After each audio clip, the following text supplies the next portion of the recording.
चलिए ओके करें स्टार्ट। चलिए okay buddy, let us start. सबके पास दो चार्ट्स हैं, 505 और 510। Yes, we will finish that and then we will proceed with different types of entities, जहां पर आज हम करेंगे लोकल बॉडीज या लोकल म्यूनिसिपल कॉरपोरेशन, राइट। चलिए SA505, और अगर आप देखना चाहें कि वो भाई कौन से पेज पर है आपकी बुक में, तो that is 106, that is page 106, right. Page 106 पर है। पहले मैं पूरा चार्ट अच्छी तरह से करवा दूं, आपको सारी चीजें समझा दूं, फिर उस पर जो 8 क्वेश्चन है आप देख लेना। डिट्टो आपको चार्ट में सेम ही मिलेगा, आपको कुछ एक्स्ट्रा लगे आप उसे ऐड कर सकते हैं, ठीक है। चलिए SA505 external confirmation, a very very nice standard, external confirmation. अभी एक्सटर्नल कंफर्मेशन का मतलब क्या होता है? एक्सटर्नल कंफर्मेशन, एक्सटर्नल कंफर्मेशन का मतलब है क्लाइंट जो बोल रहा है ना, आपको उस पर भरोसा नहीं आ रहा, तो वो जिसके बारे में बोल रहा है ना, आपको ऐसे मन से इच्छा हो रही है कि उसको ही जाके पूछो। बात समझ में आ रही है मैं क्या कह रहा हूं? So let's say for example आपके डेटर्स हैं 10-12, और उन 10-12 डेटर्स में मोर और लेस 10 lakhs 20 lakhs 30 lakhs का अमाउंट रिकवरेबल है। अब ऑडिटर को लग रहा है ये डमी एंट्री है, and auditor wants to confirm,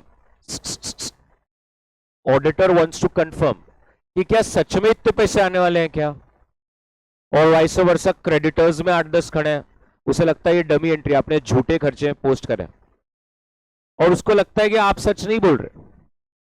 तो भैया ये इतना प्यारा स्टैंडर्ड है, ऑडिटर सोच रहा है उन डेटर्स को या क्रेडिटर्स को ही बिंदास पूछ लिया जाए कि भाई देखिए मैं इस क्लाइंट को ऑडिट कर रहा हूं और ये ऐसा ऐसा बता रहा है, क्या ये सच है? I hope you getting what I am trying to tell you. या मैंने पीएनएल में खर्चा बुक कर दिया, टू ट्रिप एक्सपेंसेस, और उसने पूछा इतना कैसे, मैंने बोला हम सब बच्चों को लेकर गए थे। ऑडिटर पूछ रहा आप लेकर गए थे, मैंने बोला हाँ। ऑडिटर को लग रहा है ये गलत है, ऑडिटर को लगता है डायरेक्ट आपको पूछना है, आपको ही पूछ लिया जाएगा सच है क्या ये, तो इसको हम क्या बोलेंगे? External confirmation. बात समझ में आ रही है? अब इसके कुछ पॉइंट्स है, बिल्कुल बड़े ध्यान से देखिए। ये जो स्टैंडर्ड है इसमें बहुत सारे बॉक्सेस है, कौन से बॉक्स से कौन से बॉक्स जंप करना है ये बहुत जरूरी है। सबसे पहला ये बॉक्स रहेगा, और ये एकदम स्टोरी की तरह, आप ऐसे इमेजिन कीजिए कि भाई एक ऑडिटर है, क्लाइंट है, दोनों बात कर रहे हैं, ठीक है। सबसे पहले ऑडिटर मैनेजमेंट को बोलेगा ए मेरे को है ना एक्सटर्नल कंफर्मेशन करने का, प्लीज। अब मैनेजमेंट थोड़ा हैरान हो जाएगा कि भाई एक्सटर्नल कंफर्मेशन करना है, मतलब आप अभी थर्ड पार्टीज को पूछेंगे? ऑडिटर ने बोला हाँ हमको पूछना है। मैनेजमेंट ने कर दिया रेफ्यूज, आपका काम बनता है रीजन पूछो, क्यों? रीजन क्यों? अब इसमें कुछ वैलिड रीजंस है क्या? क्लाइंट कह रहा है भैया अगले 6 महीने में हमारा आईपीओ है, मत करो ये सब, मार्केट में 100 लोगों को पूछना करना, थोड़ा शक जाता है, अरे क्या हो रहा है इसके बारे में, 100 लोगों को पूछा जा रहा है, what is the problem? It will damage our goodwill, और हमारा एक ऑनगोइंग मर्जर व्यवहार चल रहा है, मर्जर ट्रांजैक्शन चल रहा है, please don't do all that stupid stuff. तो ऑडिटर को समझ जाना है कि अगर वैलिड है तो उसको बोलना सर मान्य है, मर्जर है, आईपीओ है, ये आपकी बात सही है कि मैं आपको छोड़ के दुनिया में अब 100 लोगों को चिट्ठी भेजूंगा तो ये आपका भी थोड़ा सा प्रॉब्लमेटिक हो जाएगा, एक काम कीजिए, ये आपका वैलिड लग रहा है मेरे को रीजन, आप ये मेरे को राइटिंग में दे दीजिए। सब लोग सिर्फ स्क्रीन पे देखेंगे, राइटिंग में लीजिए, डॉक्यूमेंट कीजिए, दूसरा कुछ प्रोसेस अपना लीजिए, खत्म हुआ। बताइए कितना सरल सरल चल रहा है ये डब्बा। आपको लगा आपको एक्सटर्नल कंफर्मेशन करना है, आपने क्लाइंट को बोला मुझे करना है, क्लायंटने बोला का कशाला काय झालं, मग त्यांनी तुम्हाला ते 2 व्हॅलिड रिझन दिले, तुम्हाला चांगलं वाटलं, क्लायंटने आपल्याशी खोटं नाही बोललं, त्याला सांगा रायटिंग मध्ये ले, डॉक्युमेंट करा आणि काहीतरी दुसरं करा। क्लियरली दिस है अप्लाई अल्टरनेट प्रोसीजर्स, यस और नो। क्लाइंट अपने को कुछ भी बहाने दे रहा, मत करो ना अभी, अभी फरवरी का महीना चल रहा, इसमें हमारे गुरुजी ने बोला है अगर ऐसा ऐसा किया तो अनर्थ हो जाएगा।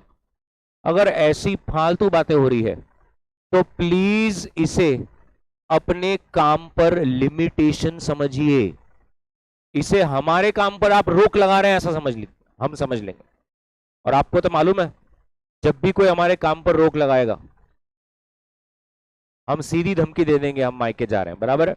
हम क्या बोल देंगे, हम ये विड्रॉ कर देंगे, हम ये एंगेजमेंट से विड्रॉ कर सकते हैं, ये एक प्रॉब्लमेटिक इशू हो सकता है। तो सबसे पहले विड्रॉ करने से पहले क्लाइंट ने अपने को फालतू रीजन तो दिया, नो इश्यूज, वो तो सही है, और ये आपके स्कोप पे एक लिमिटेशन है, बिकॉज कहना है एक्सटर्नल कंफर्मेशन एक तरह की प्रोसीजर है जो आपको अपनानी है, और वो ना बोल रहा है उसके लिए। तो रूल कहता है एक बार अपने आप को पूछो क्या ये जरूरी है, क्या सच में जरूरी है क्या। नंबर 1 मटेरियलिटी के एंगल से देखो, ये जिस चीज का तुम करना चाह रहे हो क्या वो बहुत मटेरियल है, you remember the word pervasive, क्या वो इतना मटेरियल है, इतना इंपॉर्टेंट है। नंबर 2 क्या सच में आपको इतना आई और सी मिला है, क्या आपको लग रहा है कि देख अगर मैंने ये नहीं किया तो मेरा डी भी बहुत हाई हो जाएगा, और अगर डी हाई हो गया तो ऑडिट रिस्क हो जाएगा, मेरी गलत ओपिनियन चली जाएगी। तो मटेरियलिटी के एंगल से देखिए, आई एंड सी के एंगल से देखिए, और एक दूसरा देखिए क्या दूसरी कोई प्रोसीजर से रिस्क को नहीं कम किया जा सकता क्या। देखिए तुरंत झगड़ा करके क्या होगा, झगड़ा करके क्या होगा, आपने बोल दिया रिजाइन, रिजाइन, नुकसान दोनों का है ना, न्यूज़पेपर में आपका और उसका दोनों का नाम छपने वाला है। सो अमिकेबली एकदम आराम से सुलझाइए कि देखो सर इंपॉर्टेंट तो है, सामने वाला बोलता नहीं, न और ही की बड़ी मात्रा, समझ रहा क्या। आपने फिर एक बार देखना है कि इज इट नेसेसिटी, क्या मटेरियल है सच में, आईओसी बहुत ज्यादा है, कुछ दूसरा कर सकते क्या, अपन दूसरी प्रोसीजर अडॉप्ट कर सकते क्या, दूसरा कुछ करते होंगे दूसरा करो, ये सुनो। आपको लगता है एक्सटर्नल कंफर्मेशन से सच में मेरा आई एंड सी कम हो सकता है, तो ऑब्वियसली आपका सब्सटेंसिव चेकिंग भी बहुत कम हो जाएगा, वाउचिंग वेरिफिकेशन कम हो जाएगा ना। अब आप क्या वाउच करोगे और क्या लेजर करोगे, वो सामने 100 लोगों ने आपको फोन पे बोल दिया हाँ एज ऑन 31 मार्च मेरा इतना पैसा देना बनता है, खत्म ही हो गया ना, आपका चेकिंग बहुत ज्यादा कम हो सकता है। और याद रखिए अगर आपका रिस्क फिर भी कम नहीं होता तो वैसे भी और एडिशनल प्रोसीजर्स तो आपको अडॉप्ट करनी ही पड़ेगी। ये सुनो, समझ लीजिए कि ये आपने अपने आप को सवाल पूछे कि भाई ये मटेरियल है क्या, हाँ, आई और सी बहुत ज्यादा है क्या, हाँ, क्या दूसरी प्रोसीजर से कुछ होगा क्या, ना, ये करना ही है आपको, करना ही है। अब वो ना ही बोल रहा है, अटक गया, तो खत्म हो गया बात, फिर विड्रॉ करना पड़ेगा। फिर उसको बोल दीजिए sir I will communicate the reasons and then we have to withdraw, because sir मैं इसके आगे प्रोसीड नहीं कर पाऊंगा। बात समझ में आ रही है, ये तो क्लियर हो गया, ये एक एंगल क्लियर हो गया। पूरी स्टोरी है भैया, आज की तो पूरी स्टोरी है, ये देखिए स्टोरी तो सबको समझ में आ गई ना। बताइए स्टोरी कैसी थी, आप अपने रूम में चेकिंग कर रहे थे, आपको अचानक से बहुत शक आने लगा, आपने मैनेजमेंट को बेल बजाया, आपने मैनेजमेंट को बोला मैनेजमेंट प्लीज, मैनेजमेंट ने बोला यस, आपने बोला सर मेरे को ना आप पे थोड़ा ऐसा मतलब बुरा मत लगाइए बट मुझे ऐसा लग रहा है मुझे 50 लोगों को पूछना पड़ेगा। 50 लोगों को क्यों पूछ रहे हो सर, ऐसा ऐसा, अरे अभी मत करो, अभी क्या है ना बहुत बड़े बड़े ट्रांजेक्शन चल रहे हैं हमारी कंपनी में। ओके ठीक है, ठीक है सर आप राइटिंग में ले लीजिए, मैं डॉक्यूमेंट कर लेता हूँ, क्योंकि क्या हो जाएगा ना सर कल जाके कुछ आपके ऊपर आया और लोगों ने मेरे को पूछा कि क्या मैंने मेरे सारे कर्तव्य को निभाया था, तो मुझे ये प्रूफ चाहिए कि मैंने तो आपको बोला था कि एक्सटर्नल कंफर्मेशन करना है, वो तो आपका जेन्युइन रीजन चल रहा था, बोल के मैंने हाथ जोड़कर इधर भी मैटर रुका दिया। कल जाके मेरे को किसी ने नहीं पूछना चाहिए तुमने एक्सटर्नल कंफर्मेशन क्यों नहीं किया, मैंने किया था, मैंने बोला था, आपने मेरे को ये 2 रीजन दिए, ये रीजन सुन के मैं पिघल गया, मैंने वो राइटिंग में लेकर डॉक्यूमेंट भी कर दिया। मेरे ऊपर मत आने दीजिए सर, मैं दूसरा कुछ कर लेता हूं, मैं आपका भी संभाल लेता हूं, बट प्लीज अभी लिख कर दे दीजिए, बात ही खत्म हो गई। फालतू अगर वो अपने को रीजन दे रहा तो उसको बोलना सर तुरंत तो नहीं तोड़ सकते रिश्ता, उसको बोलना सर ये तो मन में बोलना है आपको, तो फालतू लग रहा है, बोलना सर ठीक है मैं कल तक आपको जवाब दूं, वो बोलेगा डन। फिर आप अपने आप सोचिए क्या ये इतना इंपॉर्टेंट था, क्या इतना और आयर से कि इससे ही मिटेगा, क्या दूसरा कुछ नहीं हो सकता क्या? अगर आपको लगता है ये इन सबके जवाब ऐसे आ रहे हैं, इट इज पॉइंटिंग टुवर्ड्स की एक्सटर्नल कंफर्मेशन ही एक रास्ता है, तो फिर अगले दिन सुबह उसको फिर बुलाइए और बोलिए नहीं सर करना ही पड़ेगा। अब वो मान ही नहीं रहा, उसको बोलना फिर यहीं तक हमारा सफर था, थैंक यू वेरी मच। और अगर वो मान जाता है तो फिर खत्म ही होगी बात, क्या क्लियर है? अब हम समझ लें कि वो मान लेता है तो ही तो आगे बढ़ेंगे स्टोरी में, नहीं मानता तो वो तो डेड एंड हो गया, वहां पर टनल खत्म हो गया। अब वो मान लेता है तो वो क्या करता है, ध्यान से सुनिए, वो बोलता है 50 लोगों को भेज देना, एक काम कीजिए दे दीजिए मुझे 50 लेटर, सबके नाम पे इंडिविजुअल 50 लेटर है, वो 50 लेटर मुझे दे दीजिए, मैं भेज देता हूं, 3-4 दिन 5 दिन 6 दिन का समय दीजिए, सबका जवाब आएगा मैं आपको बता दूंगा, यस और नो? गलत जवाब, कभी ऐसा मत करना।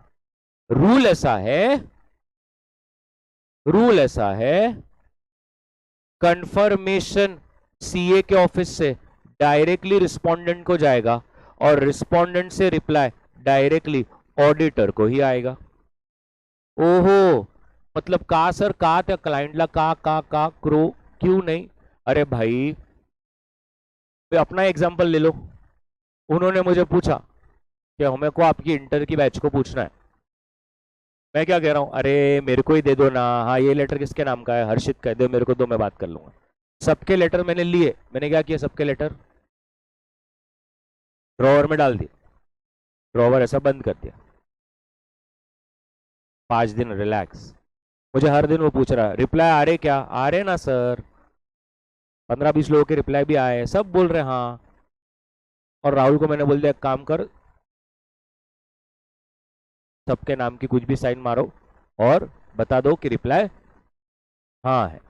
8 दिन हो गए, मैंने मेरे अलग से कुछ 50 पेपर निकाले और मैंने बताया ये देखो सर, एक एक बच्चे ने हाँ बोला है, हो गई शांति, खुश। इसमें बहुत स्कैम हो सकते हैं। दूसरा एक स्कैम ये होता है, क्लाइंट बोल रहा है जवाब ही नहीं दे रहे सर, लोग जवाब ही नहीं दे रहे, हम उनको लेटर भेज रहे, व्हाट्सएप भेज रहे, ब्लू टिक आ रहा, रिप्लाई नहीं दे रहे। ऑर्डर बोलता हाँ क्या फुल इग्नोर दे रहे सर, क्या करेंगे सर, हम तो पूछ रहे वो जवाब ही नहीं दे रहे। हाँ तो फिर ऐसा तो फिर ट्रबल सम हो जाएगा, आप तो ऑर्डर को कुछ भी अड़ा बनाओगे।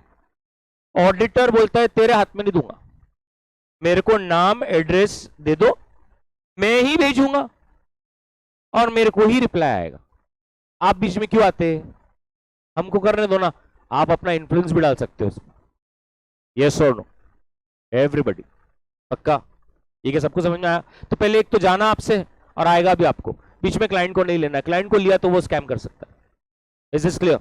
नाउ जिनको लेटर भेजा जा रहा है, जिनसे एक्सटर्नल कंफर्मेशन मांगा जा रहा है, उन्हें कहते हैं रिस्पोंडेंट, क्योंकि वो रिस्पॉन्स करते हैं, वो अपना रिस्पॉन्स दर्ज करवाते हैं।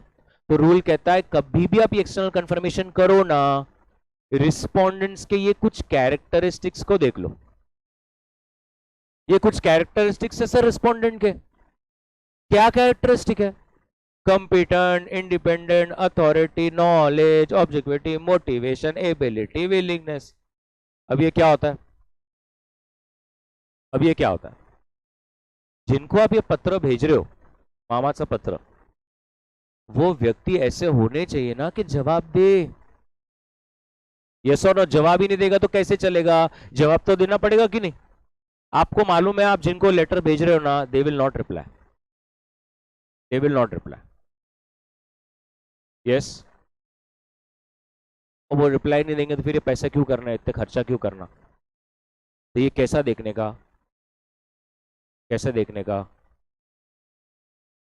प्रीवियस ईयर्स में कभी ऐसा एक्सटर्नल हुआ था क्या, उसमें क्या रिस्पॉन्स रेट था, थोड़ा वो देख लो कि 2 साल पहले भी 3 साल पहले भी ये एक्सटर्नल कंफर्मेशन हुआ था और वो वक्त पे people are not replied, and I hope you understand, people don't reply. किसके पास, अरे बड़ी किसके पास इतना टाइम है, यस अभी आपको मतलब आपको तो लॉ में सिखाया होगा, मैंने आपको कहा भी है कि मेरे पास हंड्रेड्स में कंपनीज है जिनके शेयर्स है, सब लॉस में है, प्लीज पहले ये भी बता दूं। अब मेरे को मोर और लेस घर पे, मतलब आपको, मतलब आप बोलेंगे कुछ भी फेंक मत, मतलब डेली या अल्टरनेट डे कुछ ना कोई एनवलप आता है, कभी ये कंपनी से कभी वो कंपनी से, हमारा ये वोटिंग है हमारा वो, और वो सब प्री एनवलप्स होते हैं, आपको मालूम है ना। आपको तो कुछ भी नहीं करना, सिर्फ ओपन करना है, उसके अंदर और एक छोटे साइज का एनवलप रहेगा, आपको अपना सिर्फ रिस्पॉन्स दर्ज करने का है, वो एनवलप में डालने का, सील करने का, आपको तो पैसे भी नहीं लगेंगे फिर से कुरियर करने के, आपको सिर्फ डाल देना है। प्रीपेड एनवलप्स भी भेजते हो कि भैया सामने वाला सोच रहा हूँ 4 रुपए मेरे जाएंगे रिस्पॉन्स के, तो प्रीपेड एनवलप्स आते हैं, मतलब आपको वो भी नहीं पे करना, आपको सिर्फ अपना एक हाथ उठाना है, टिक देना है यस और नो, एनवलप में डालना है, आपका ही स्टाफ उसको गम लगाएगा और आपको जाके डाल देना है, फिर भी नहीं करते हम। कौन करेगा ये सब? ऐसा आया भाई हमारे सब खोल देते मेरे को बिना पूछे, प्रेम पत्र आया होगा मेरे को तो ये नहीं रुकता, मेरे अमेजोन के कुरियर शिपमेंट सारे भाई खोल देते, भाई बोलते क्या आया अरे भाई सारे लेटर खोल के टेबल पे रख देता, आज ये लेटर आए हैं, मैं उसको एक बार देख लिया, मैं बोलता सब फाड़ दो, कुछ भी काम का नहीं है, कौन करेगा इतना सब टाइम पास। तो आपको रूल कहता है पहले आप चेक करो रिप्लाई होने वाले हैं क्या। यस, अच्छा कुछ लोग ऐसे रहते रिप्लाई करने ही वाले हैं, लेकिन उनके इंडिपेंडेंसी का इशू है, यस और नो। ये शाहिद भाई हमारे खास एकदम, इनके घर पे पत्र आया कि सर बता रहे कि आपको सर ने 5 लाख रुपए दिए, क्या ये सही है? मैंने भाई को एक फोन किया, हाँ बोल दे भाई, हाँ बोल देते, अपना सबके साथ अच्छा है, इंडिपेंडेंसी का इशू है ना इसका, करेगा ना भाई, ऐसे तो ऐसे ना बोल दे रहा यार। तो आपको समझना चाहिए इंडिपेंडेंसी पर थ्रेट भी हो सकता है, सामने वाला सब क्लाइंट के साथ मिले हुए हैं, वो नहीं जवाब देने वाले, वो तो क्लाइंट जो बोलेगा वही जवाब देने वाले हैं, तो फिर आप ये क्यों कर रहे हो, ये आपके लिए एक्सरसाइज जो हो जाएगी वो वेस्ट ऑफ मनी और टाइम हो जाएगा। तो वो कह रहे हैं पहले रिस्पॉन्डेंट चेक करो, are they motivated, is there a willingness and ability to reply, are they are competent, उनको ये पता है क्या इसका क्या, इसको इसकी क्या रहता। बहुत बार लोग ऐसा लेटर आने पर डर भी जाते, काहीतरी वेगळं आलं बाबा मला, कुछ भी, और इस डर का फायदा सीए उठाता, यस और नो। कितनी बार हमारे ऑफिस में ऐसा आया, कितनी बार when I used to do my internship. अभी देखिए we will not discuss into what is ethical and unethical, simple एक नोटिस आया है, पहले वैट था और उसके बाद जीएसटी आ गया, तो एक नोटिस आई थी कि भाई कन्वर्ट कर लो, ये कन्वर्ट कर लो। वो क्लाइंट ऐसे भागते भागता था, सर ये तो काय झालं, हमारे सर बोलते शिट, मतलब वो सीए नहीं, वो एक्टर है भाई, this is a big problem, problem आया है भाई, ये तो बहुत उसमें करना पड़ेगा, ठीक है आप बिल्कुल ये प्रेशर मत लीजिए, प्रेशर मैं लूंगा। यस, हाँ, आप और सीए जो है वो, तो ये सब डराने वाले काम है, तो यार people should have the knowledge, the willingness, the competency, independence, ये सब देख लो, अरे करने से पहले क्या कर लो, करने से पहले क्या कर लो यार, पिछले साल 5 8 साल 10 साल में कभी कुछ किया था क्या, उस तक पूछ लो उसमें क्या रिस्पॉन्स रेट था, मालूम पड़ा 10% ही लोग रिस्पॉन्ड कर रहे हैं, तो फिर मत करो यार ये एक्सरसाइज, मतलब दूसरा कुछ कर लो, स्टैंडर्ड को स्किप करो। आपको लगता है नहीं कि रिस्पॉन्डेंट्स बहुत ही विल्ले हैं इनके, ये हमेशा रिप्लाई करते ही हैं, इनको ऐसा मजा आता है लेटर लेटर, तो फिर आप कर लीजिए, कोई टेंशन नहीं, और आप क्लाइंट को देंगे कि डायरेक्ट भेजेंगे? डायरेक्ट भेजिए और वो भी आपको डायरेक्ट रिप्लाई करेंगे, बात समझ में आ रही है ना? अच्छा एक minute,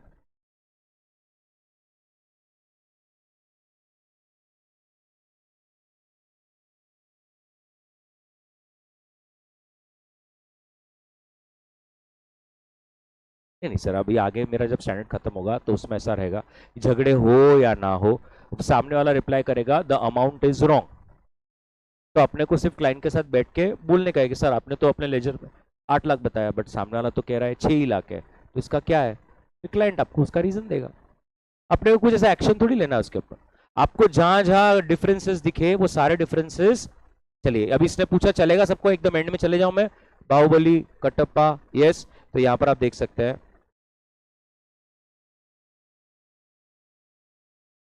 where discrepancies reported by respondent have a bearing, auditor shall request the management to verify and reconcile the discrepancies. Yes or no, इतना सिंपल, मतलब एकदम प्यार से सब करना है, ये ऐसा कोई मारामारी वाला काम थोड़ी है। और आपको मैं पहले ही बता रहा हूं, आप जब ये ऑडिट पढ़ते हैं अपन, तो अपने को लगता है मैं ही हूं शिवाजी द बॉस। नहीं, प्रैक्टिकली तो I hope you understand, you have to stand with the client ना। अल्टीमेटली वो पैसा वो देगा, तो तुम उसके ऊपर चढ़ के बात कर रहे हो, अब नहीं तेरा बाहर निकाला सब। अरे भाई, वो तुम्हें ही बाहर निकाल देगा, आप क्या बातें कर रहे हो। उसने आपको उसके फ्रॉड्स पकड़ने के लिए, देखिए फ्रॉड तो हमें पकड़ना ही, अब देखो हमने को दोनों साइड से खेलना है, आप ये समझ रहे हो क्या। गवर्नमेंट के लिए भी करना है कि हम कोई क्लाइंट देश को ना लूट ले, लेकिन क्लाइंट को मेक श्योर करना है कि फ्रॉड्स मत कर, जो किया है वो बता दे, जो मिस्टेक्स है उसको रेक्टिफाई कर। यस और नो एवरीबडी, पक्का। तो sir is this clear sir?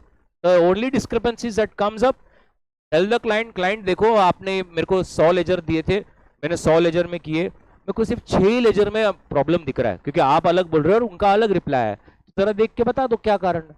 अब जैसे तेरा ऐसा बोलेगा, वो क्लाइंट बोल देगा अरे ये सब झूठे हैं, इनका ऐसा ऐसा है, तो ठीक है, समझ वाली बात। ओके, पक्का एवरीबडी, यहां तक अभी मैं बहुत ही एंड में चला गया। हाँ, फिर से करना कब, ये कब करना चाहिए। रूल कहता है जितना हो सके उतना डेट ऑफ फाइनेंशियल स्टेटमेंट से बाजू में, डेट ऑफ फाइनेंशियल स्टेटमेंट्स के आजू बाजू। सर ये आजू बाजू क्यों? अरे क्या होगा, समझो आपने अक्टूबर में किया, अक्टूबर में किया, आपको लगा दिवाली में अच्छा है, लोग एक दूसरे को वैसे भी ग्रीटिंग्स भेजते हैं, अपन ये एक भेजेंगे। अरे बड़ी उससे होगा नहीं ना। बैलेंस शीट कब बनने वाली है? 31 मार्च। बैलेंस शीट में कौन से नंबर्स दिखेंगे? एज ऑन 31 मार्च के। तो अक्टूबर का करके क्या ही कर लोगे तुम, थोड़ा सा बैलेंस शीट डेट के आजू बाजू करना है, तो अप्रोक्स सारा कवर हो जाए। तो वो कह रहे हैं कब करें? Date of financial statements as near as possible. Yes और नो? वरना आपने सोचिए 31 अक्टूबर को किया, अब 31 अक्टूबर और 31 मार्च के बीच में कितने व्यवहार हो जाएंगे, वो पूरी अमाउंट ही हिल जाएगी। तो जितना हो सके उतना डेट ऑफ फाइनेंशियल स्टेटमेंट्स के आजू बाजू कीजिए। Number 2, format. भैया फॉर्मेट जो है ना, वो ऑडिट ऑब्जेक्टिव के हिसाब से डिसाइड किया जाएगा, ऑडिटर डिसाइड करेगा। यस श्लोक, बहुत बढ़िया। बीच में एक रस्सी दूं, दोनों हाथ पकड़ के बैठते, पर इधर देख ले दादा। तो फॉर्मेट जो है वो ऑडिट ऑब्जेक्टिव के पर्सपेक्टिव के हिसाब से रहेगा, ये ऑडिटर डिसाइड करेगा कि क्या फॉर्मेट रहेगा, बराबर है। अब इसमें ना 2 टाइप होता है, एक पॉजिटिव और नेगेटिव। 2 टाइप के कंफर्मेशंस भेजे जाते हैं, पॉजिटिव और नेगेटिव। अब इधर देखिए दोनों में डिफरेंस क्या है, पॉजिटिव और नेगेटिव। पॉजिटिव में रिप्लाई करने का ही है, कंपल्सरी है। मतलब कैसा? रिप्लाई करने का है इरिस्पेक्टिव ऑफ यू एग्री और यू डू नॉट एग्री। मतलब जैसे मैं आपको घर पे लेटर आया, हमारा क्लाइंट बता रहा है आपसे 4 लाख रुपए लेने हैं, बताइए। अब आपको सच में 4 लाख लेने हैं, तो आपको जवाब देना है हाँ लेने, और नहीं लेने तो भी आपको जवाब देना है। नेगेटिव में आपका और एक्सटर्नल कंफर्मेशन का अमाउंट में डिफरेंस है, तो ही रिप्लाई करने का, तो ही रिप्लाई करने का, सेम रहा तो नहीं रिप्लाई करने का। Are you getting what I am trying to tell you? तो इसलिए उसका नाम क्या दिया है? Negative confirmation. मतलब क्या, अगर जो कंफर्मेशन है जो भेजा गया है वो डिसएग्रीमेंट में है, तो आप रिप्लाई कीजिए, वरना फिर मत कीजिए, राइट। अच्छा, ये पॉजिटिव कब भेजा जाता है? आप देख सकते हैं कॉमन सेंस, जब अकाउंट बैलेंस बड़े बड़े हो, इंटरनल कंट्रोल्स वीक हो, और सब्सटैंशियल अकाउंट्स में आपको इश्यूज दिख रहे हैं, ऐसे समय पर ऑब्वियसली पॉजिटिव भेजना चाहिए, so that what happens is more and more people genuinely reply only.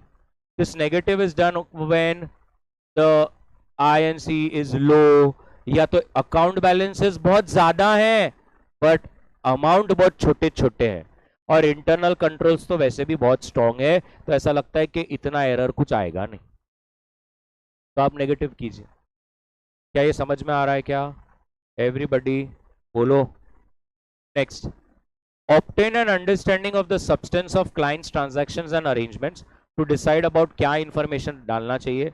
consider the possibilities of oral modification in the arrangements and transactions।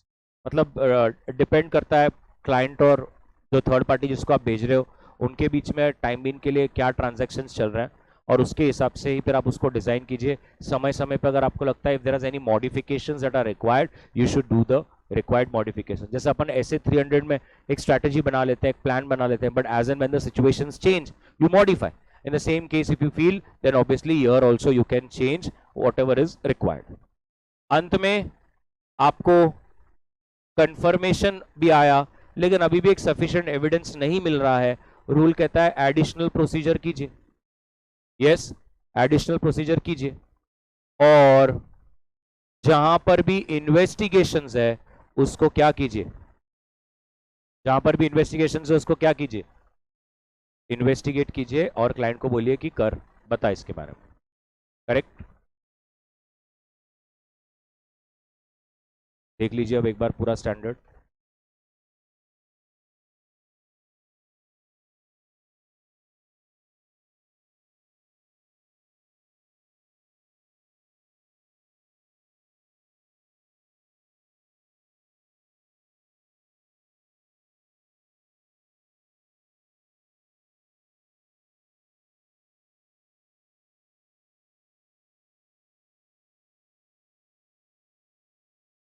बोलते ना उसमें वो, इसमें लिख के देते ना, रिप्लाई करना है, सही भी रहा तो करना है, गलत भी रहा तो करना है। और आपने वहां पे लिखा सही रहा तो मत कीजिए, गलत रहा तो ही कीजिए, फिर वो नहीं करेगा। बहुत बढ़िया, बहुत बढ़िया। तो चार्ट में सबसे पहले मैंने जैसे बताया, मैं अभी एक बार फिर से पूरा बोल दूं, एक बार फिर से। तो आपको सबसे पहले अगर एक्सटर्नल कंफर्मेशन करना है तो आप क्या करेंगे, मैनेजमेंट को रिक्वेस्ट करेंगे। फिर मैनेजमेंट आपको क्या देगा, रीजन। वो रीजन एक तो वैलिड होगा या तो इनवैलिड होगा। वैलिड रहा तो रूल कहता है उनको बोलो राइटिंग में लिख के दे दो, सर मैं फाइल में डॉक्यूमेंट कर लेता और अब मैं दूसरा कुछ कर लूंगा।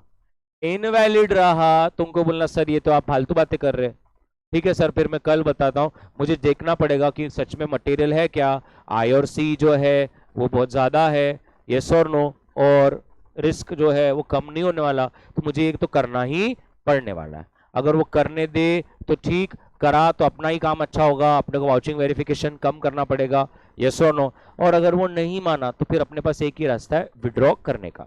एक बार हमने ये पूरा कर लिया, फिर हमने बोला जब भी आप भेजेंगे कंफर्मेशन, डायरेक्टली किसको भेजना है, रिस्पोंडेंट को, और उसका रिप्लाई भी डायरेक्ट किसको आएगा, ऑडिटर को। बीच में क्लाइंट को लेना नहीं। अगर आपने क्लाइंट को लिया तो हो सकता है कि वो सारे पेपर्स लेकर कहीं पर डंप कर देगा, या तो वही खुद झूठे मूठे रिस्पॉन्स बनाकर आपको भेजेगा।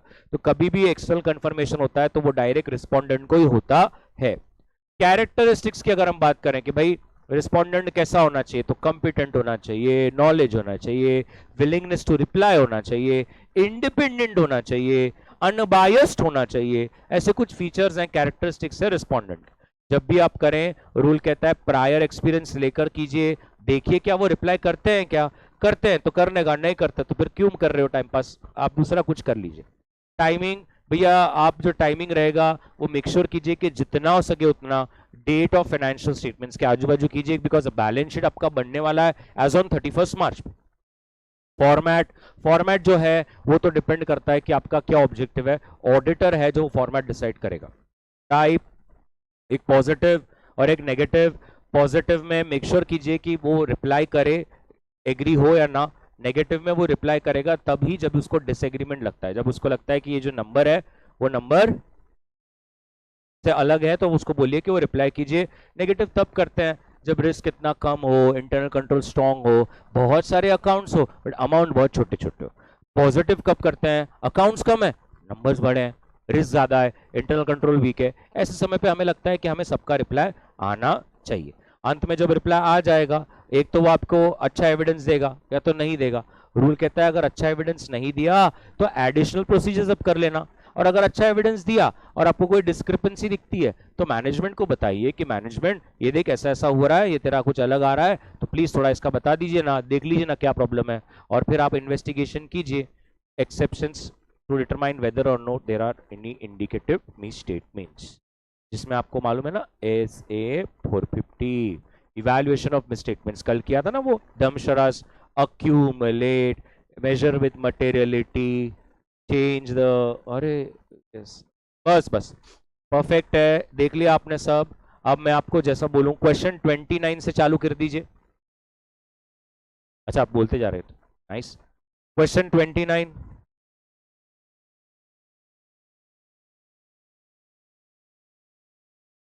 उसमें देख लीजिए आपको कुछ ऐसा अलग लगा क्या?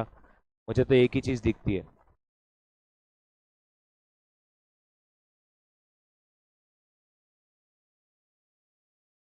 वो बोल रहे जितना हो सके उतना कंफर्मेशन डायरेक्टली किसको जाना चाहिए?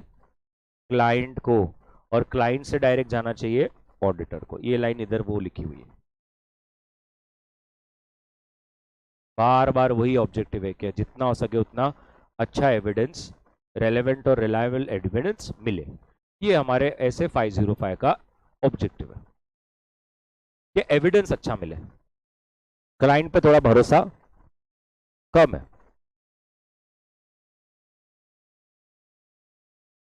डन विद द ऑब्जेक्टिव बडी।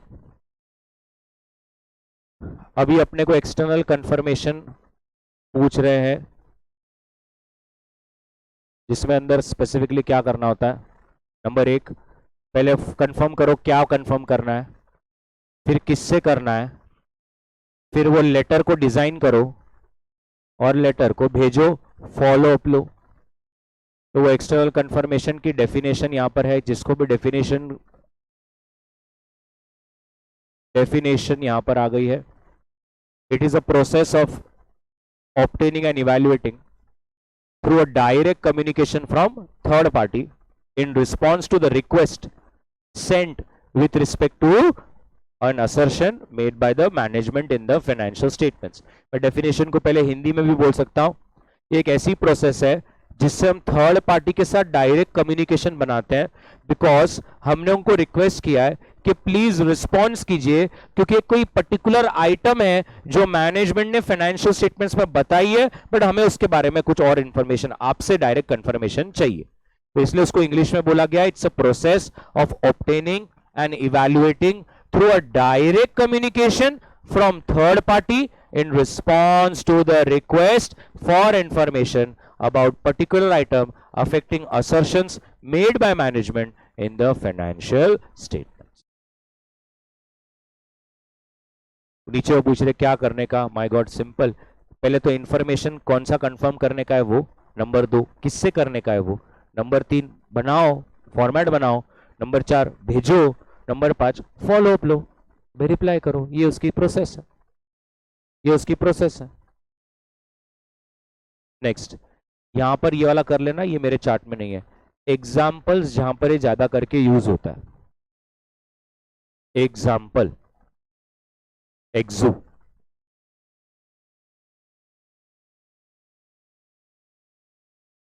मैं आपको एक एक करके चाहिए तो बता दूं। ये जो पहला होता है इधर नहीं होता, इधर अपन क्लाइंट को ही बोलते हैं बैंक से बैलेंस कंफर्मेशन सर्टिफिकेट लाओ। सब बैंक्स देती है ये। बैंक अपने लेटर पैसा लिखती है ऊपर, वो ऑडिटर का नाम भी नहीं लिखते, पूछते भी नहीं वो कौन है, ऐसा बैंक लिखती है to whomsoever it may concern, ऐसा बोल्ड में लिख देते वो। और नीचे लिखते so and so entity has an account number bearing number with so and so branch of bank and we hereby confirm that the balance as on 31st March is this much। खत्म। नीचे branch manager sign भी नहीं करता, उसके बाहर पे ही कोई आदमी रहता है, उस साइन करता है, एम्प्लॉय कोड डालता है और साइन करके आपको दे देता। ऐसे सब बैंक का अपने को मंगाना रहता है। जिस दिन तुम पहले दिन ऑडिट पे जाएंगे, पहले दिन ही बोल देना क्लाइंट को कितनी बैंक है तेरी, 4 खाते हैं ना, ये 4 खाते के मेरे को कंफर्मेशन सर्टिफिकेट चाहिए। वो कंफर्म आप जब ऑडिट पे जाएंगे वो नहीं निकाल के रखा होगा उसने, उसका हमेशा का रहता है, हर साल का रहता है, बट वो नहीं करता है। वो एक आशा में रहता है कि नया आर्टिकल आएगा और उसको ये नहीं पता है, क्योंकि उनको आलस आता है बैंक में जाने का। तो ये चारों का आपको करके लेना पड़ेगा। नंबर 2 इसमें डेटर्स में होता है, नंबर 3 स्टॉक्स में होता है। ये स्टॉक ऑडिट में होता है ना, ये बहुत बार अपने को एड़ा बनाते हैं। आपको याद है मैंने स्टॉक ऑडिट बोला था कैसे होता है स्टॉक ऑडिट? स्टॉक ऑडिट मालूम है आपको? सबको स्टॉक ऑडिट मालूम है। बड़े बड़े गोडाउन्स होते हैं, करोड़ों की इन्वेंट्री होती है, आपको ये चेक करना पड़ता है कि उतने इन्वेंट्री है क्या। तो वो आपको एक स्टॉक शीट देंगे, ऐसे अलग अलग कोड रहेगा और सामने पीस कितने पीस है वो रहेगा। फिर आपको आपके साथ एक आदमी भेजते हो, और वो आपके इतना बड़ा गोडाउन, अपने क्या मालूम कौन सा आइटम किधर है। तो अपन ऐसे 50 पेज रहेंगे वो, उसमें से कोई भी पेज खोलने का, उसमें बोलने का हाँ आइटम नंबर E4232। तो वो आदमी आपको बोलता है सर E4232 ये वहां पर है। फिर अपने को वहां जाने का, उसको गिनने का, उधर 8 है क्या, शीट में 8 है क्या, तो टिक। आपने फिर एक अचानक 17 नंबर का पेज लिया, वहां पे लिखा है आइटम नंबर G222, वो उसको बोलने का ये किधर है, वो बोलेगा सर ये इधर है, चलिए। फिर अपन उधर जाने का, उधर जाने के बाद अपन ने वहां गिनने का, वहां दिख रहे 10, शीट में दिख रहे 7, तो फिर ऐसा कैसे हो गया, फिर डिस्क्रिपेंसी रिपोर्ट हुई। तो अपन अभी बहुत बार जब आप स्टॉक ऑडिट पे जाएंगे ना, आप रैंडम में एक नंबर निकालेंगे और आप बोलेंगे ये किधर है, सर वो है, बट वो जॉब वर्क के लिए भेजा है आपने। जॉब वर्क समझता क्या आपको? तो स्टील बार्स रहते, स्टील बार्स, वो स्टील बार एक स्टील बार 70-70 हजार का रहता हो। तो अपन बोलते हैं इधर तो 6 दिख रहा है आपके पास, 4,20,000, किधर है स्टील बार? तो वो बोलता सर वो है ना, यहाँ से 70 किलोमीटर की दूरी पे जॉब वर्क के लिए भेजा है, उस पर कार्विंग डिजाइनिंग कुछ करना बाकी, उसके लिए भेजा है वो। हाँ क्या, अच्छा। और फिर ये वाला आइटम, सर ये वाला आइटम तो हमने कंसाइनमेंट पे भेजा है बेचने के लिए। अच्छा ये भी नहीं है। फिर ये सर ये आइटम तो हमारा जेवी में है, जॉइंट वेंचर है सर एक, वहां पे 8 सीमेंट के बैग वहां डाले, ओके जेवी में है। फिर ये इधर है, फिर ये तो सर हमारे डायरेक्टर घर पे खा रहे। तो फिर वो ऐसा है ना, ये ऐसा इन्वेंट्री दिखती नहीं, तुमको बोलना है काम कर, चल तेरा है ना माल तेरे घर में ही है, बट तूने कोई जॉब वर्क के लिए भेजा, कुछ प्रोसेसिंग के लिए भेजा, कुछ जेवी में है, कुछ इधर है, कुछ उधर है, अलग साइट पे है, अलग फैक्ट्री में है, भेजो कंफर्मेशन। तो वो स्टॉक के लिए कंफर्मेशन भेजते, वो जॉब बुक वाला बोलता कि आई कंफर्म मेरे पास 7 बार है, तो फिर अपने को समझ जाना। Okay. Property title deeds held by third parties, ये भी बहुत इंपॉर्टेंट है।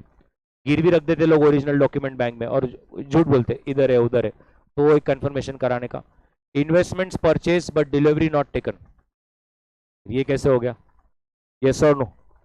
लोन्स, क्रेडिटर्स, ये शेयर एप्लीकेशन मनी, अभी अपन ना छोटा कार्यक्रम है तो अपन आईपीओ से करते, अजबा के थ्रू सिर्फ फ्रोज होता मनी रहता अपने खाते में, आईपीओ लगता नहीं और फिर से छूट जाता।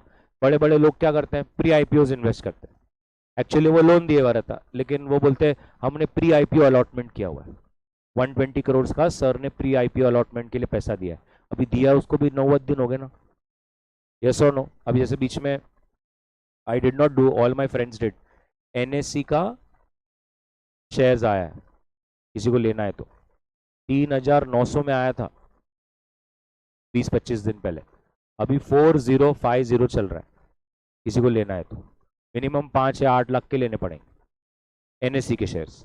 अभी अपने को पैसे देने, अभी एनएससी लिस्टेड नहीं है ना, एक एग्रीमेंट करना पड़ता है, 90 डेज के बाद वो अपने को अपने डीमैट में क्रेडिट करेंगे, 90 डेज के बाद।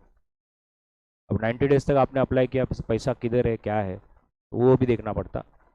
टर्म्स ऑफ एग्रीमेंट और ट्रांजैक्शन विद थर्ड पार्टीज, ये हमने किया था, नाम नहीं लूंगा, एक लिस्टेड कंपनी है, उसकी 85 ब्रांचेस है, तो वो 85 की 85 ब्रांचेस है ना, रेंट पे, एक भी खुद की नहीं है, तो 85 ब्रांचेस को रेंट डिपॉजिट दिया गया, देना पड़ता ना लैंडलॉर्ड को डिपॉजिट, तो हमको वो डिपॉजिट का कंफर्मेशन करना था, बिकॉज 85 में से 60 ब्रांचेस का डिपॉजिट लास्ट टाइम के टाइम से ज्यादा हो गया। तो हमको एक ऐसा शक लगा कि इतने सारे, अब वो तो पूरे इंडिया में कोई लैंडलॉर्ड, एक लैंडलॉर्ड दूसरे लैंडलॉर्ड को तो पहचानता नहीं, फिर भी more than 50% of the landlords ने कैसे अचानक से रेंट डिपॉजिट बढ़ाया, तो हमने रेंट डिपॉजिट का कंफर्मेशन कराया था। 85 ब्रांचेस के लैंडलॉर्ड को गया था लेटर कि ये तो बोल रहे आपके पास 3 लाख रुपए का रेंट डिपॉजिट है, वो है क्या? सबका जवाब आया था कि यस है। फिर हमने बोला था ठीक है। तो ये मैंने एग्जाम्पल यहाँ पे लिखा है, काफी बच्चों ने चार्ट में डाल दिया एग्जाम्पल्स जहां पर ये करते हैं, मैंने आपको ये बता दिया, कल जाके आया 2-3 मार्क के लिए तो दिक्कत नहीं होनी चाहिए।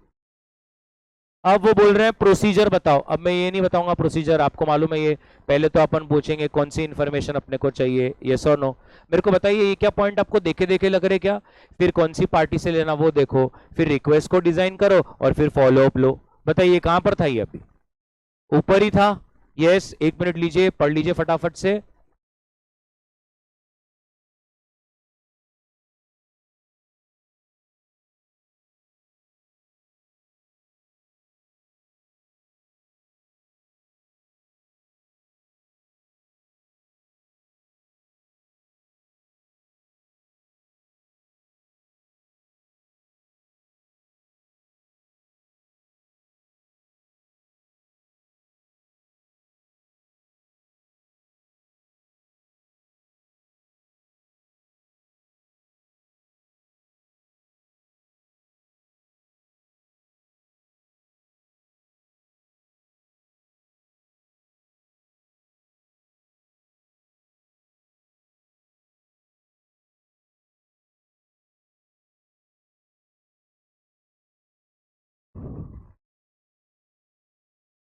ये इधर है वो।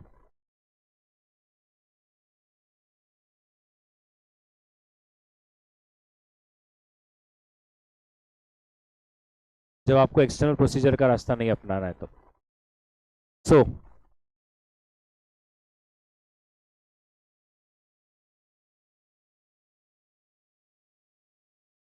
नॉर्मली ना आप एग्रीमेंट्स को चेंज नहीं कर सकते, स्टैंडर्ड रहते हैं। आपने कभी बैंक अकाउंट खोला है तो मालूम है वो आपको बोलते हैं इधर साइन करो, उधर साइन करो, इधर साइन करो। आप ऐसा उनको बोल सकते क्या ये नहीं साइन करूंगे, करके देखो एक बार। तो अपन खाता खोल सकते क्या? आप कभी डीमैट अकाउंट खोलना है तो वो आपको बोलते हैं इधर साइन करो, इधर साइन करो। ऑनलाइन अगर आप कर रहे हो तो सीधा नीचे जाना पड़ता और वहां पे सिर्फ टिक करना पड़ता आई एग्री। आप ऐसे बीच में अड़ सकते क्या ये बीच में क्लॉज नंबर 2.3 नहीं करूंगा मैं, खुलता क्या ऐसा? तो वो चीज़ों को कंफर्म करने के लिए दे विल मेक श्योर कि भाई हम स्टैंडर्डाइज से नॉन स्टैंडर्डाइज जा रहे हैं तो ऐसी ऐसी चीज। What are the various factors to be considered by auditor? Number 1, कौन से असर्शन को चेक करना है। नंबर 2, ऐसा तो क्या आरएमएम मिला आपको। नंबर 3, नंबर 4, नंबर 5, कैसा भेजेंगे, पेपर से कि इलेक्ट्रॉनिक से। नेक्स्ट, मैनेजमेंट का कंफर्मेशन कि मैनेजमेंट ने हाँ बोला। और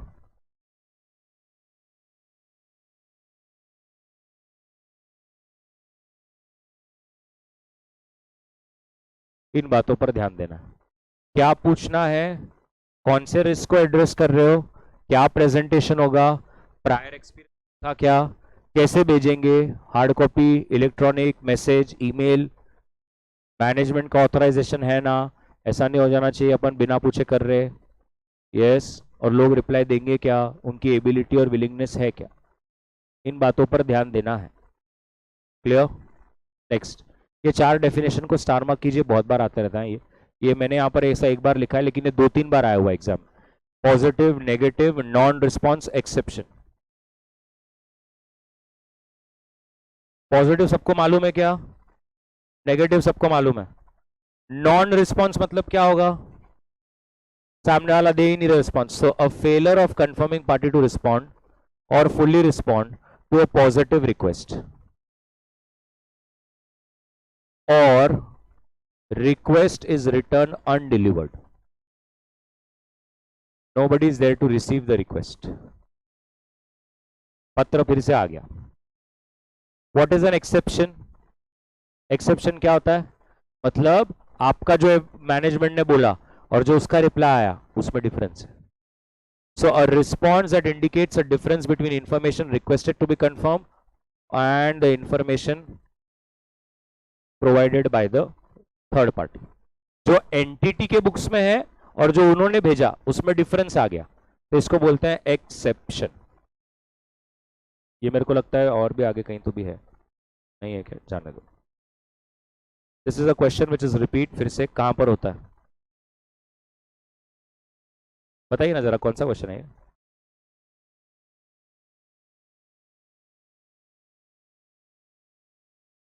कौन से स्टेप्स लेने चाहिए अगर मैनेजमेंट, ये देखो, रिफ्यूज करता है तो, ना ही बोल दिया उसने कि नहीं करने का, तो ठीक है, पहले तो उसका रीजन देखो, यस और नो।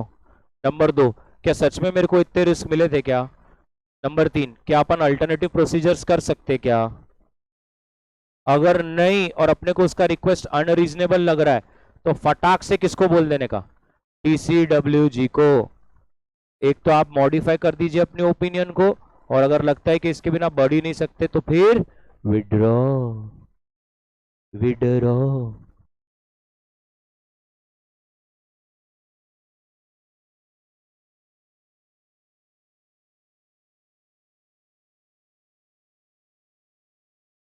इससे अच्छा अपने चार्ट में लिखे हुआ डब्बे में, इसमें वो भी नहीं लिखा कि नहीं बोला तो रिटर्न में रीजंस दो, फिर डॉक्यूमेंट करो। ये सिर्फ इतना बोल रहे हैं अनरीजनेबल लगा, आप देखो आईआरसी मिल रहा क्या, अल्टरनेट प्रोसीजर हो सकती क्या, नहीं हो सकती तो टीसीडब्ल्यूजी को बताओ, बढ़ सकते तो बढ़ के मॉडिफाई कर देना, नहीं बढ़ सकते तो विड्रॉ कर देना। रेफ्यूजल को कैसा ट्रीट करना चाहिए, ये देखो, अब वो इधर बोल रहे हैं as a limitation on your scope. ये हम हमारे तौहीन समझेंगे, हमारे स्कोप पर लिमिटेशन। तौहीन नहीं बोलते ना, डिसरिस्पेक्ट। इसका एक रीजन हो सकता है, वो बोल रहे हैं कि हो सकता है आपके ऊपर कोई लीगल डिस्प्यूट चल रहा हो, यस, या कोई ऑनगोइंग नेगोशिएशंस ही चल रहे हैं और आपका एक्सटर्नल कंफर्मेशन उसका बैंड बजा सकता है। तो रूल कहता है प्लीज उसके रीजन की वैलिडिटी और रीजनेबलनेस को समझिए, चुपीच घुसिए मत कि मुझे एक्सटर्नल करना ही है, करना ही है। सामने वाले को भी समझ के लेना है।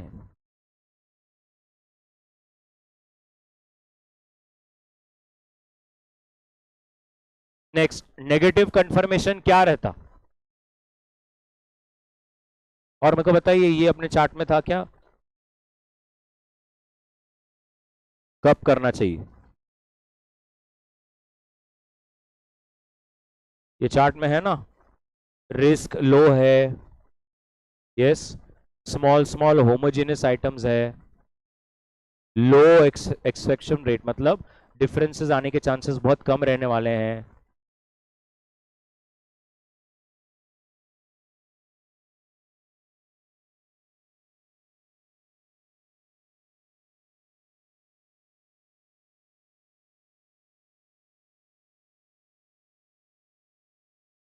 अब इसमें वो क्लियरली एक पॉइंट कह रहे हैं कि ऐसा भी होता है ना, नेगेटिव कंफर्मेशन में the person will reply only when there is a disagreement, and if he does not reply means there is an agreement, there is a deemed agreement, बराबर है। बट आपको मालूम है ना, इसमें सबसे बड़ा प्रॉब्लम ये है कि ऐसे भी लोग रिप्लाई नहीं करते, तो मेरा ना रिप्लाई करना सामने वाला will considered as if I replied. मुझे नहीं समझ रहा, वो नहीं क्या ऐसा हंस के चली गई, पागल वो तेरे पे हंस के गई, तेरी औकात है क्या, तुझे ऐसा लग रहा वो हंसी, तो वो ऐसा बोल रहे कि उसने रिप्लाई नहीं दिया, इसका मतलब आपको लग रहा है कि वो एग्रीमेंट हुआ है, वो एग्रीमेंट नहीं है, उसने रिप्लाई ही नहीं किया। बात समझ में आ रहा है मैं क्या बोल रहा हूं सर? आपका में तो एप्लीकेबल ही नहीं होता सर। इधर देखिए, the failure to receive response does not explicitly indicate that the confirmation request or verification of accuracy, इसीलिए failure of a confirming party to respond provides less persuasive evidence than a response of a positive confirmation request. Confirming parties may be more likely to respond, indicating their disagreement when the information in the request is not in their favor, and less likely to respond otherwise, obviously. Okay, इधर देखिए, मेरे को बताइए problems कहाँ कहाँ आ सकती है? एक मिनट, प्रॉब्लम्स कहाँ कहाँ आ सकती है? प्लीज जरा अंडरलाइन कीजिए इस वाले क्वेश्चन को, और ये चार्ट में नहीं है।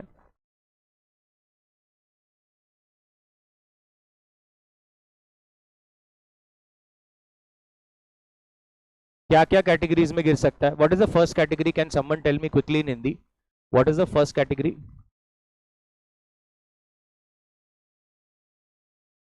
मतलब जो आपने, आपके क्लाइंट ने बताया वही उसने भी कंफर्म किया, so it's a match response. Number 2 क्या है?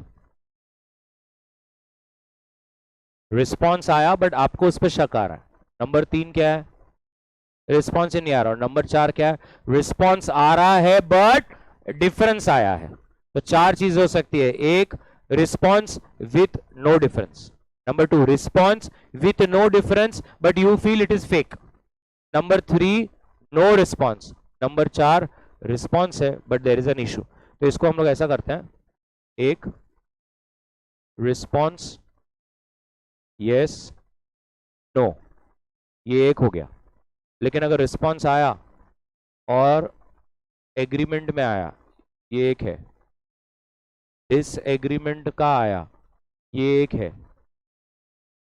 एग्रीमेंट का आया बट अनरिलायबल, ये चौथा सिनेरियो है।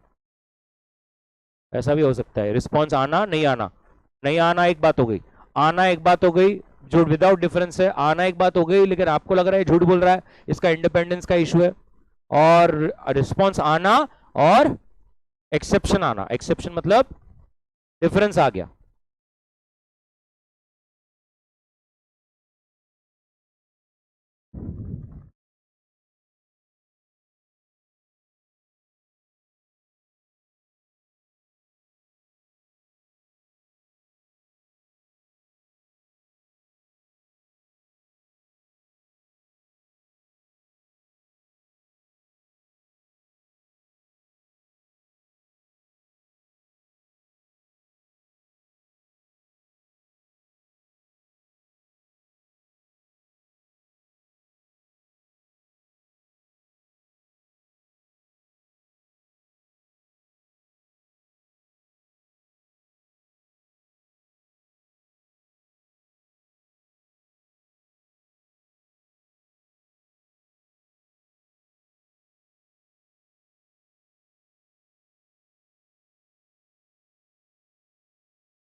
डन है।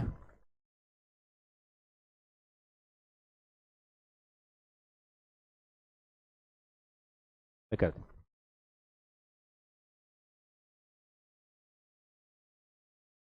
SA510, SA510, SA510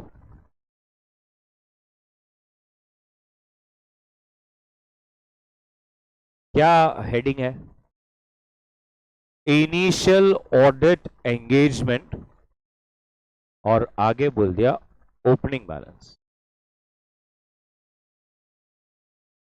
बराबर। अभी आप ये समझिए, आपका सबसे फर्स्ट डे ऑफ ऑडिट अगर आपको कभी सीनियर के साथ भेजा तो आपको मालूम है वो आपसे क्या कराएंगे? Opening balance. आपको लेजर डम समझता है क्या? लेजर डम ऐसा इतना बड़ा प्रिंट रहेगा पूरा, जितने भी लेजर्स है सब लेजर्स का प्रिंट रहेगा। वो सारे लेजर्स का प्रिंट ऐसे आपके सामने रखना पड़ेगा, आप उसको उठा भी नहीं पाएंगे इसको ऐसा ओपन करने का। उसमें सब लेजर्स रहेंगे और आपके हाथ में लास्ट टाइम का बैलेंस शीट लेने का। लास्ट टाइम के बैलेंस शीट के सारे नंबर्स, तेरा दोस्त दोस्त मुझे यहां तक सुनने में आता है, मुझे तेरे एक्सप्रेशन समझ में आते हैं, मुझे सब समझ में आता है, but I am just silent क्योंकि मुझे अभी खिट के करना क्या है? समय कितना बचा अपना? क्यों ऐसा कर रहा तू? Why are you coming in my bad books? The moment I come, what you say, what you make expression, मैं बहुत नीच हूँ सच्ची, मेरा हर तरफ नजर है। मत कर दोस्त तू ऐसा, मैंने ये सब कर लिया हूँ, मैं बोला तो सही, मैं मुंबई में था ना, मैं यही करता था सब। मत कर ऐसा। अभी तो तू ऐसा छोटू सा बच्चा है, ऐसा क्यों कर रहा है कि नहीं पारस? पारस को सब पता है। मत करा करो ऐसा, मेरे जाने की बात करो जब मुझे दिखता नहीं है। मैं विजिलेंट और स्केप्टिकल हूँ, तू समझ रहा गया? मत कर वैसा दोस्त, मत कर ऐसा। पढ़ाई की पढ़ाई करना, देखो आगे बढ़ना है कि नहीं मेरे को बोल, तू बढ़ेगा तो मेरे को खुशी होगी। मैं क्या बोला, पार्टी मैं ही दूंगा, बट ऐसा मत करो। कुछ भी फालतू कमेंट करना, कोई सेंस है क्या उसका? है क्या? मेरे को बता। फिर क्यों ऐसा करता? पूरे कमेंट से वही दो छपरी बच्चे हंसते, उससे कोई सेंस बन रहा क्या? उससे कोई सेंस है क्या? अपना एज ग्रुप हंसता ना, कुछ उसमें बन रहा क्या? कुछ सेंस बनता क्या? मेरे को बता। बुरा लगता होगा तो मेरे को बोल, मन में गाली दे दे, बट ऐसा मत करना। तो कितनी बार बोला हूं, मैं साइकोलॉजी बुक्स पढ़ रहा, मेरे को एक्सप्रेशन आके सब समझ में आ जाता। ऐसा मत करो। प्रॉपर मेरे को शाहरुख खान जैसा कोई एक्टर रहा सामने तो मैं नहीं पकड़ पाऊंगा। बात समझ में आ रहा है दोस्तों? चलो फिर से अपन इधर करेंगे। तो इनिशियल ऑडिट एंगेजमेंट, ये इनिशियल ऑडिट एंगेजमेंट में मैंने जैसे आपको बताया, there will be a ledger dump. सामने आपको बैलेंस शीट लेना पड़ेगा और बैलेंस शीट के जितने भी लेजर्स हैं सबके क्लोजिंग बैलेंसेस आपको लेजर के साथ क्या करना पड़ेगा? चेक करने पड़ेंगे। ओपनिंग बैलेंसेस चेक करने पड़ेंगे। मोर और लेस सबसे पहला प्रॉब्लम आपको दिखेगा कि ओपनिंग बैलेंस कैरी फॉरवर्ड ही बराबर नहीं हुआ। कैरी फॉरवर्ड में एक तो नंबर गलत होगा, या तो आप मानेंगे नहीं नंबर सही होंगे बट नाम गलत हो जाएगा। तो वही नाम वही लेजर और उसके सामने वही अमाउंट, ये बराबर से 31 मार्च से 1 अप्रैल कैरी फॉरवर्ड हुआ क्या? That is the first exercise that you have to solve. I hope that is very clear. तो अभी ये इनिशियल ऑडिट एंगेजमेंट क्यों बोला जाता है? इधर देखिए, क्या ये दोनों सिनेरियो में बहुत इंपॉर्टेंट हो जाता है। नंबर एक, प्रायर पीरियड का कभी ऑडिट ही नहीं हुआ था, तो अब ये वाला साल जिसमें आप ऑडिट कर रहे हो आपके लिए बहुत इंपॉर्टेंट हो जाता है। क्यों इंपॉर्टेंट हो जाता है? इसके पहले कोई भी साल में ऑडिट हुआ ही नहीं है, तो बताइए वो जो सारे ओपनिंग बैलेंसेस हैं जो अब लास्ट टाइम की बैलेंस शीट से कैरी फॉरवर्ड किए जाएंगे, उसमें बहुत ध्यान से देखना पड़ेगा बहुत सारी चीजें। या नंबर दो, ये देखिए क्या हो रहा है, पिछले साल ऑडिट हुआ था बट किसी और ने ऑडिट करा है। दोनों ही सिनेरियो में ये स्टैंडर्ड हमारे लिए बहुत इंपॉर्टेंट हो जाएगा। इवन दो लास्ट टाइम अगर हमने ऑडिट किया है और करंट ईयर में हम भी ऑडिट कर रहे हैं, तो ऑब्वियसली ऐसा नहीं कि स्टैंडर्ड की एप्लीकेशन नहीं है, हमें तो ओपनिंग बैलेंस उसको अच्छी तरह से चेक करना ही है। बट स्टैंडर्ड का फोकस किस पे है? नंबर एक, उनको सिर्फ इतना बताना है, you as an auditor were not there in the last year. आप लास्ट ईयर नहीं थे। अब आप लास्ट ईयर क्यों नहीं थे? एक, उसका ऑडिट ही नहीं हो रहा था कभी, ये पहली बार हो रहा है। नंबर दो, ऑडिट हो रहा था बट कोई दूसरा कर रहा था। तो ये आप एकदम क्लियर कर लीजिए।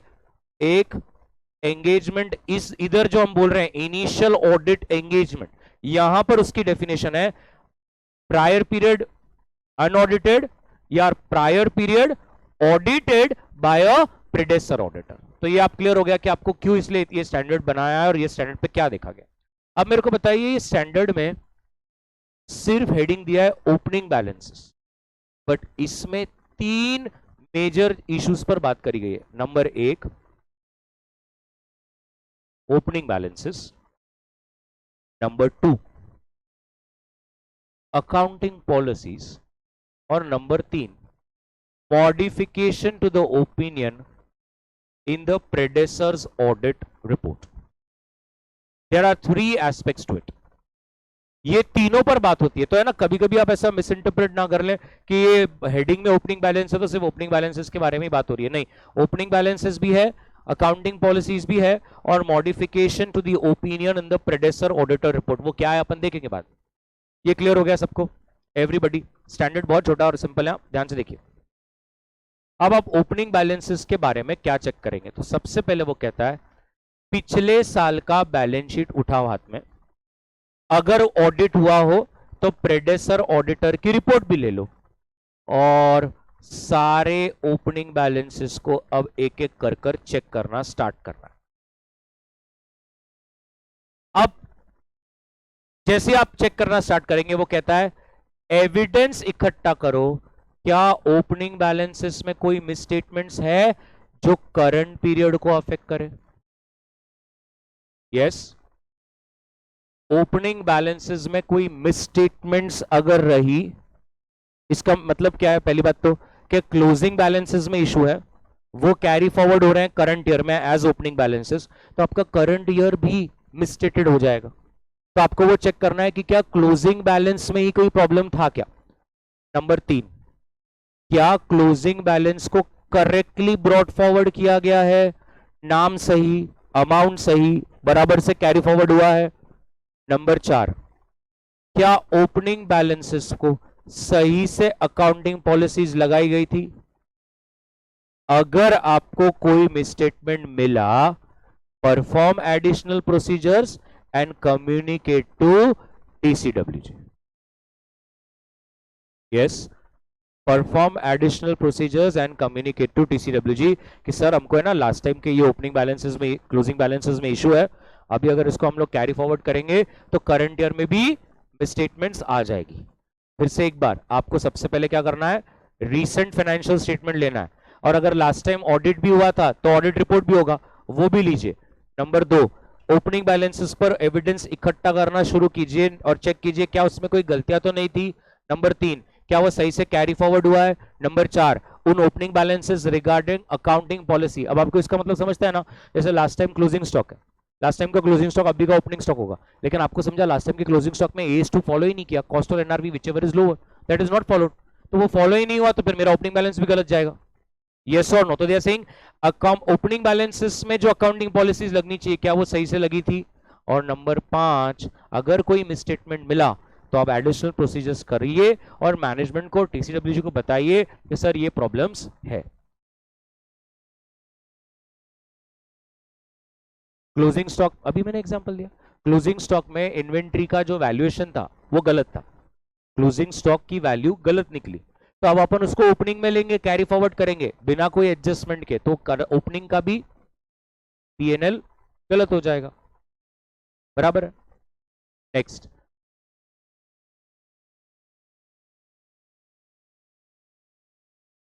पिछले साल का ऑडिट करना नहीं है और पिछले साल के ऑडिटर को भी कुछ बोलना नहीं है और पिछले साल के ऑडिट ओपिनियन को भी कुछ नहीं करना है। पिछले साल जो अपने को गलतियां दिखी वो अपने को करंट ईयर में उसको सुधारना है।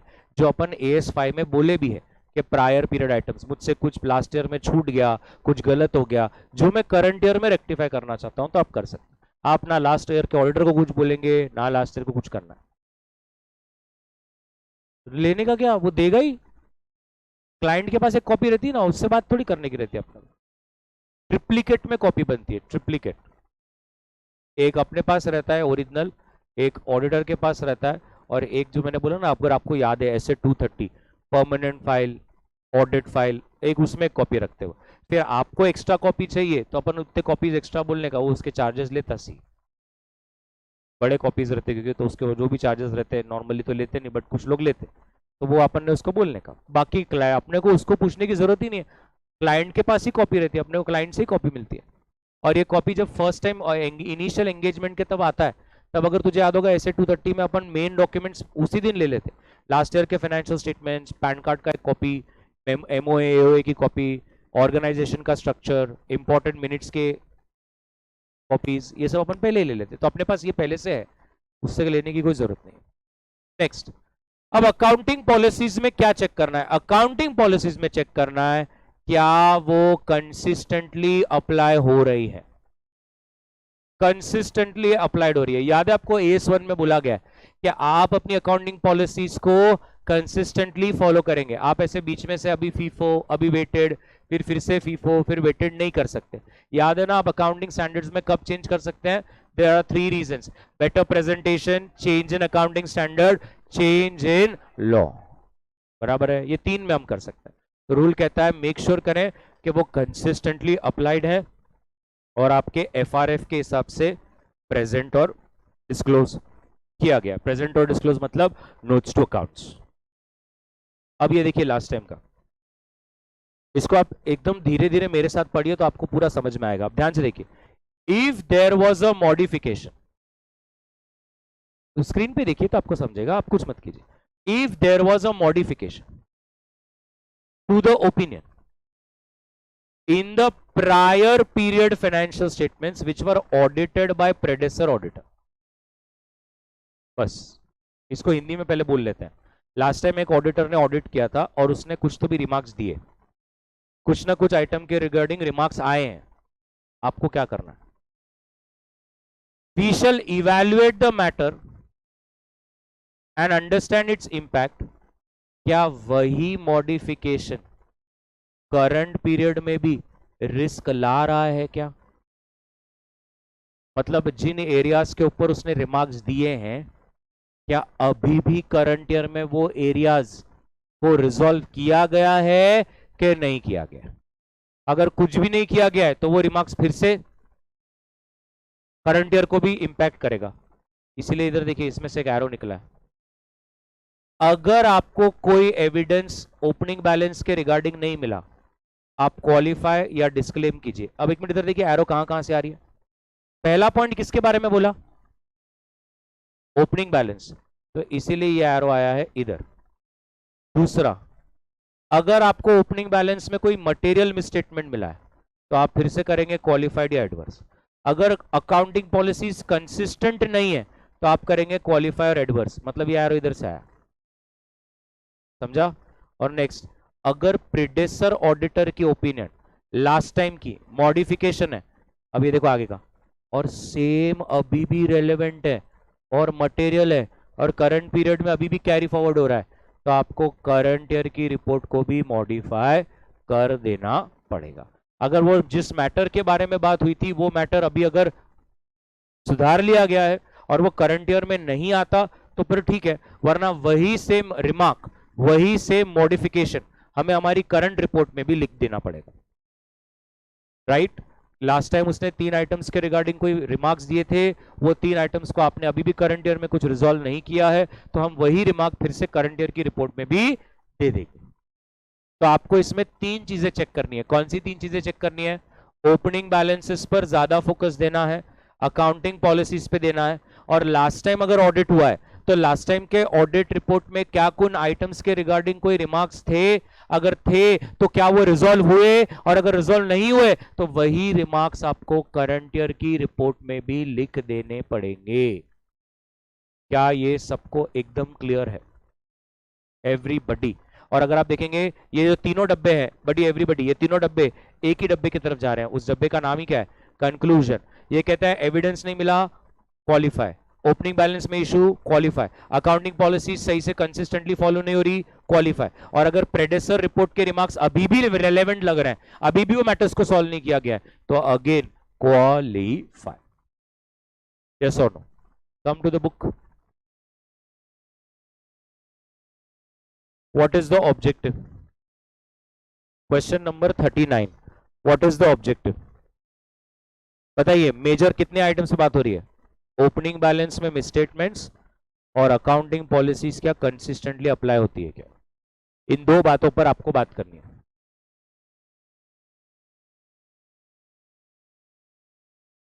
Opening balances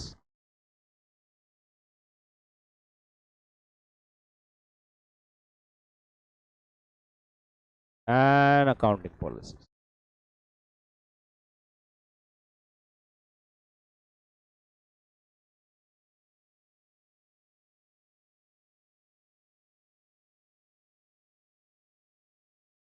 perfect. क्वेश्चन 40 देखो कैसा है, case study question. Pankaj and associates ABC के ऑडिटर हैं। पंकज ने ओपनिंग बैलेंसेस के रिगार्डिंग कुछ भी काम नहीं किया। क्यों? वो बोल रहा है लास्ट टाइम के तो किसी दूसरे ऑडिटर ने किए ही थे ना, तो मुझे क्या करने का अब उसमें? बताइए, पंकज अपने अप्रोच में करेक्ट है क्या? इधर पहले तो उन्होंने डेफिनेशन ही दे दी, ये कब कब लागू होता है? प्रायर पीरियड ऑडिटेड नहीं था, या तो प्रायर पीरियड किसी दूसरे ने किया था। स्टैंडर्ड इस पे क्लियर है कि आपको इसमें चेक करना पड़ेगा, फिर भी तुम बोल रहे लास्ट टाइम किसी ने किया था, मैं क्यों करूं? अरे उल्टा करना है, क्योंकि लास्ट टाइम किसी ने किया था, अपन उस पर निर्भर नहीं रह सकते ना, उसमें कुछ इश्यूज होंगे तो आपको पकड़ने हैं आज। इसीलिए वो कह रहे हैं पंकज अपने अप्रोच में करेक्ट नहीं है, उसे ऑडिट प्रोसीजर्स ओपनिंग बैलेंस के रिगार्डिंग करने ही पड़ेंगे। और अब वो कैसे करेगा? अपने चार्ट के पॉइंट, सबसे पहले लास्ट टाइम के फाइनेंशियल स्टेटमेंट्स और रिपोर्ट को पढ़ेगा, यस और नो, और ढूंढेगा क्या कोई मिसस्टेटमेंट्स है।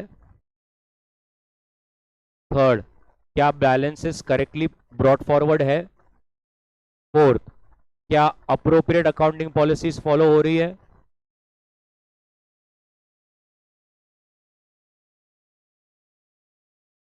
Repeat points. अगर ओपनिंग बैलेंसेस में मिसस्टेटमेंट्स है जो मटेरियली अफेक्ट करता है, एडिशनल प्रोसीजर्स कीजिए, और वही मिसस्टेटमेंट्स को टीसीडब्ल्यूजी और मैनेजमेंट को कम्युनिकेट कीजिए।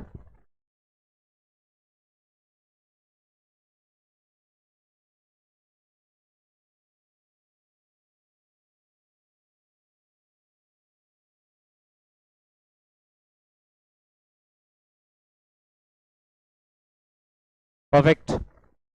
What are the various factors that should be taken into account? Number 1, accounting policies. Number 2, ये सब चीजों के बारे में चेक करना है, इनमें क्या आरएमएम है क्या।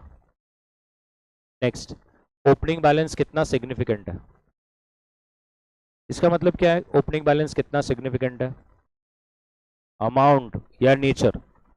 यस, खास करके देखना पड़ेगा अगर कोई आदमी के नाम पे बहुत बार ये स्पेसिफिकली रिलेटेड पार्टीज के अनसिक्योर्ड लोन्स के बारे में बात हो रही है, इस पे ही ज्यादा फोकस होता है। बाकी आप मेरे को कॉमन सेंस बैलेंस शीट में और कौन सा आइटम है जिसपे फोकस देने का रहता है? पहली बात तो आपको मालूम है पीएनएल आइटम्स कैरी फॉरवर्ड नहीं होते, बैलेंस शीट ही होता है। बैलेंस शीट में आप क्या ही कैरी फॉरवर्ड कर लेंगे, इन्वेंट्री तो अपने को ही देखने का रहता, डेटर्स का और क्रेडिटर्स का स्केड्यूल है, इक्विटी शेयर कैपिटल में कुछ करने का नहीं रहता। फिक्स असेट तो डेप्रिसिएशन से आई है, वो तो इनकम टैक्स में भी सॉफ्टवेयर में डाला रहेगा, बुक्स में भी बनाया रहेगा, उसमें आप कुछ भी नहीं कर सकते। ये सिर्फ बात हो रही है, और मैं आपको बता रहा हूँ प्रैक्टिकली आपको अनसिक्योर्ड लोन्स मतलब दिए हैं या लिए हैं, बस उस पर ही फोकस देने का रहता है ज्यादा करके, क्योंकि इसमें वो कुछ ना कुछ झोल करके बैठे रहते हैं। Significance of opening balance. और नेक्स्ट, अगर प्रायर पीरियड ऑडिट हुआ था तो क्या वो रिपोर्ट मॉडिफाइड थी? क्योंकि अगर थी तो फिर मुझे देखना पड़ेगा कि वो मैटर अभी भी रेलेवेंट है या नहीं। अगर वो मैटर अभी रेलेवेंट नहीं है, वो रिजॉल्व हो चुका है, तो क्या मैं करंट ईयर की ओपिनियन को मॉडिफाई करूंगा? नहीं करूंगा। लेकिन अगर वो मैटर अभी भी रेलेवेंट है, क्लाइंट ने उसको अभी भी सुधारा नहीं है, तो डेफिनेटली मेरे को करंट ईयर की ओपिनियन भी मॉडिफाई कर देनी पड़ेगी। ये बोल रहे हैं कंसिस्टेंसी ऑफ अकाउंटिंग पॉलिसी जरूरी है। सच है या गलत? सच है। आपको एविडेंस लेना है क्या सारी अकाउंटिंग पॉलिसीज कंसिस्टेंट थी, और एक अलग पेन से कर दीजिए, अगर सच में चेंज हुआ है तो एफआरएफ के हिसाब से प्रेजेंट और डिस्क्लोज करने का।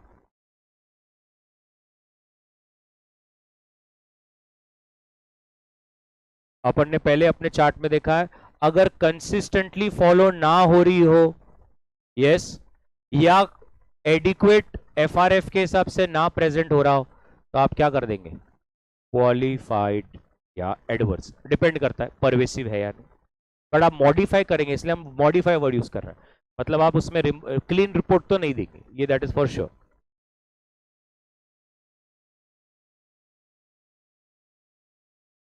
What are the audit procedures with regard to opening balance? फिर से ऑडिट प्रोसीजर्स में ओपनिंग बैलेंस रिगार्डिंग मेरे को अगर कोई एविडेंस नहीं मिल रहा है, मैं कर दूंगा मॉडिफाई, या तो फिर एविडेंस मिल गया कि मिसस्टेटमेंट है तो भी मैं कर दूंगा मॉडिफाई। तो याद रखना ओपनिंग बैलेंसेस में दो जगह पे आपको मॉडिफाई करना है, एक you don't have evidence, number two you have the evidence that they are materially misstated. In both the scenarios you will modify, remember this part. और मेरे को लगता है ये देखो अपने चार्ट में, इसीलिए अगर आप इधर देखेंगे ये दोनों पॉइंट किसके ऊपर बात कर रहे हैं, यही क्वेश्चन है वो। अब ये दोनों भी ओपनिंग बैलेंस के ऊपर क्यों बात कर रहे हैं? क्योंकि अपन ने पहले ऊपर क्या किया, एविडेंस ही नहीं मिल रहा है, और दूसरे में एविडेंस मिला है और मटेरियली मिसस्टेटेड है। ओपनिंग बैलेंस पे दो डिफरेंस है, एक अकाउंटिंग पॉलिसीज और एक प्रेडेसर रिपोर्ट। ऐसे ये तीन मैटर्स है, इसलिए डब्बे में तीन जगह से एरो आ रही है, एक ओपनिंग बैलेंस से आ रही है, एक अकाउंटिंग पॉलिसी से आ रही है। अकाउंटिंग पॉलिसीज में भी दो चीजें चेक करनी है, क्या? कंसिस्टेंटली, और दूसरा चेंज अगर हो तो पीडी प्रेजेंटेशन और डिस्क्लोजर एफआरएफ के हिसाब से होना चाहिए। देखिए यहां पर भी दो चीजें लिखी हुई है, अगर आपको चाहिए तो आप अलग पेन से इसको एंड को ऐसा कर दें तो आपको क्लियर हो जाएगा। मैंने यहाँ पर रेड तो किया था, prepared and disclose as per FRF और कंसिस्टेंटली अप्लाइड, ये दो चीजें इधर चेक करनी है। फॉलो कंसिस्टेंटली हो और चेंज हो तो प्रिपेयर्ड एंड डिस्क्लोज बराबर से हो।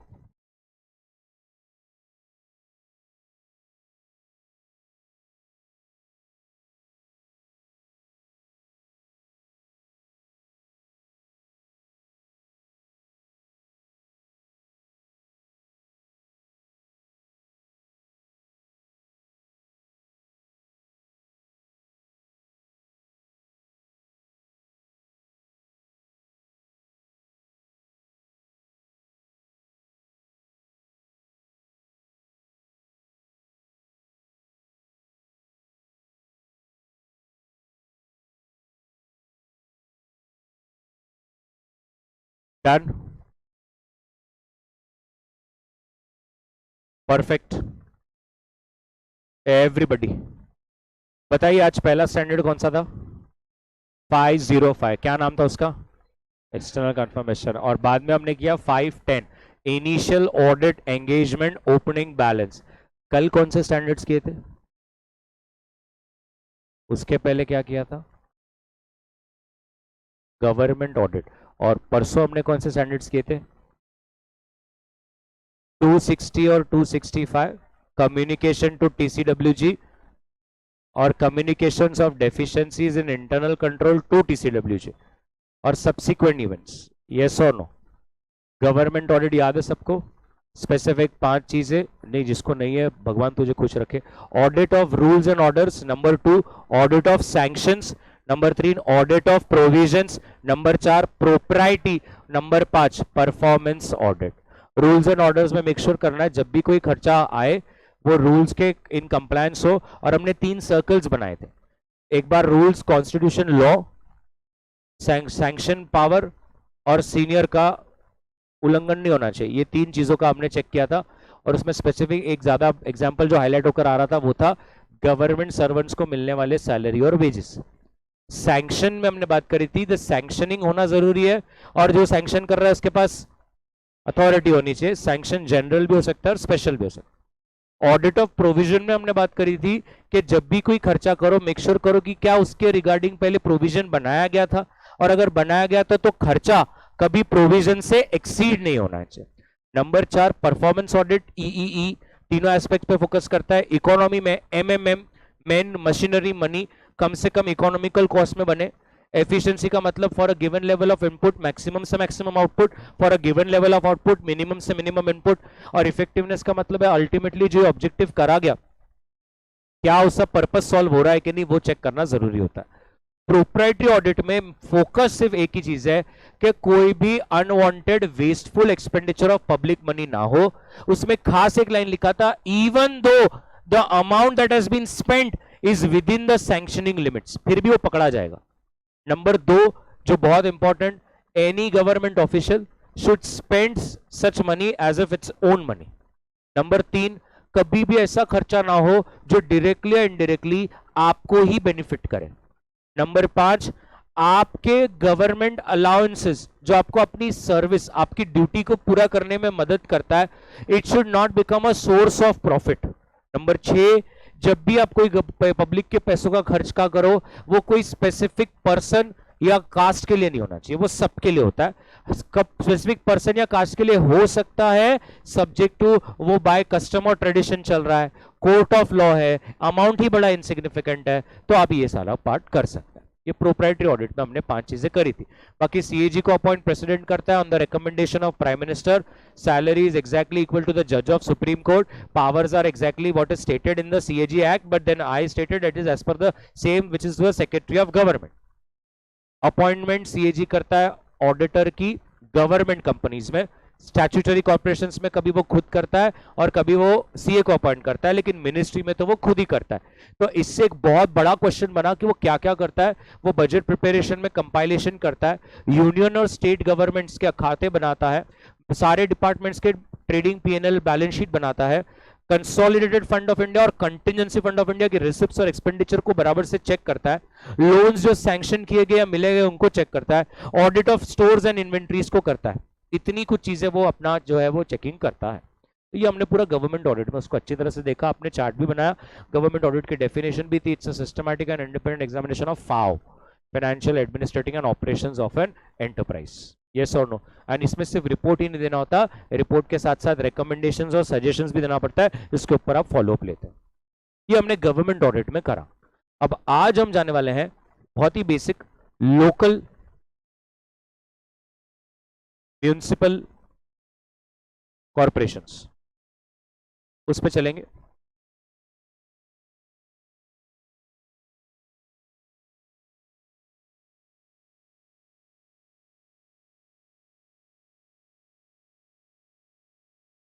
यस सर, एक मिनट।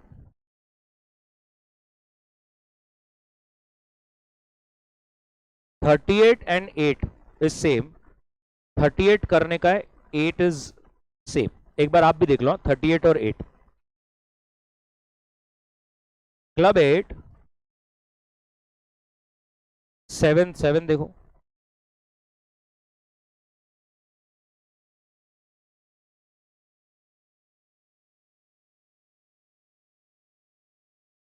सेवन मल्टीप्लेक्स है 8। ओके 39, 38 बराबर है ना, 39 भी लोकल बॉडी है, 44 एक है बराबर, 44 और 39 सेम है। 44 के सामने लिखिए सेम एज 39। एक बार आप भी देख लो 39 एंड 44,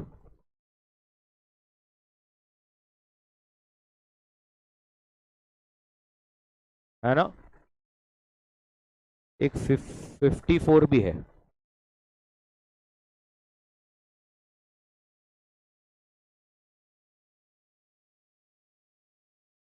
फिफ्टी फोर करना ही है, 49 भी करना है। चलो ठीक है ना, कम टू 49 ना।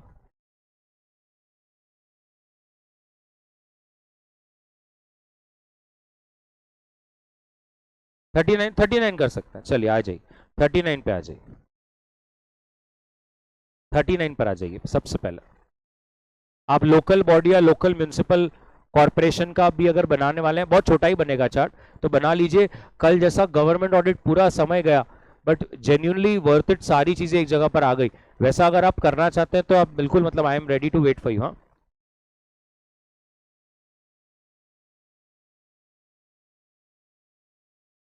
ओके, तो सबसे पहला लोकल बॉडी का ऑडिट ऑब्जेक्टिव्स, क्वेश्चन 39 पर है हम लोग।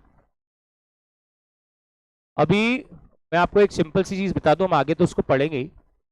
हर स्टेट गवर्नमेंट का है ना एक ऑडिट विंग होता है, मोरलेस वही ऑडिट विंग इन लोकल कॉरपोरेशंस का ऑडिट करती है। लेकिन बीएमसी,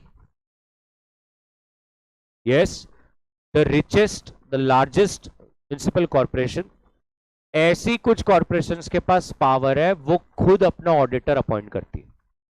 बाकी छोटे मोटे सारे म्युनिसिपल कॉरपोरेशंस का ऑडिट स्टेट गवर्नमेंट का एक डिपार्टमेंट है, लोकल ऑडिट विंग, उन्हीं के लोग करते हैं। ठीक है। दूसरी चीज, बहुत समय तक म्युनिसिपल कॉरपोरेशंस के अकाउंटिंग अक्रूवल नहीं, कैश सिस्टम पर चलते थे। यस, आपको भी मालूम है, आप भी घर पे जाके पूछ सकते हो कि अपन कितना प्रॉपर्टी टैक्स भरते हैं। भरते ही नहीं लोग, 6-6, 8-8, 10-10, 15-15, 20-20 साल तक वाटर टैक्सेस, ये वो। अभी अभी रिसेंट लास्ट 4-5 ईयर्स में सारा अक्रूवल सिस्टम पे जा रहा है म्युनिसिपल कॉर्पोरेशन का। नाम नहीं लेंगे, अपने औरंगाबाद में एक सीए थे, उनको बड़े बड़े 3-4 महाराष्ट्र के म्युनिसिपल कॉर्पोरेशन का पूरा बुक्स कैश से अक्रूवल में कन्वर्ट करने का काम मिला था, 3-4 साल का एक साथ।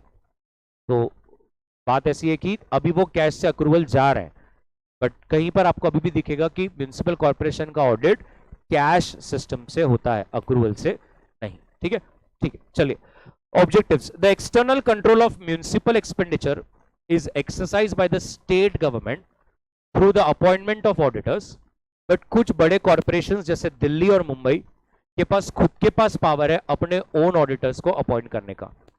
ऑब्जेक्टिव में नंबर 1 है सारा सही से true and fair of financial statements, internal control को एकदम स्ट्रेंथन बनाना, लीगल रिक्वायरमेंट्स को कंप्लाई करना,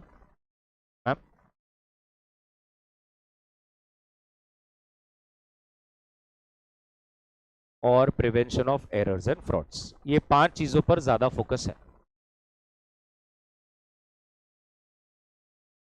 परफेक्ट।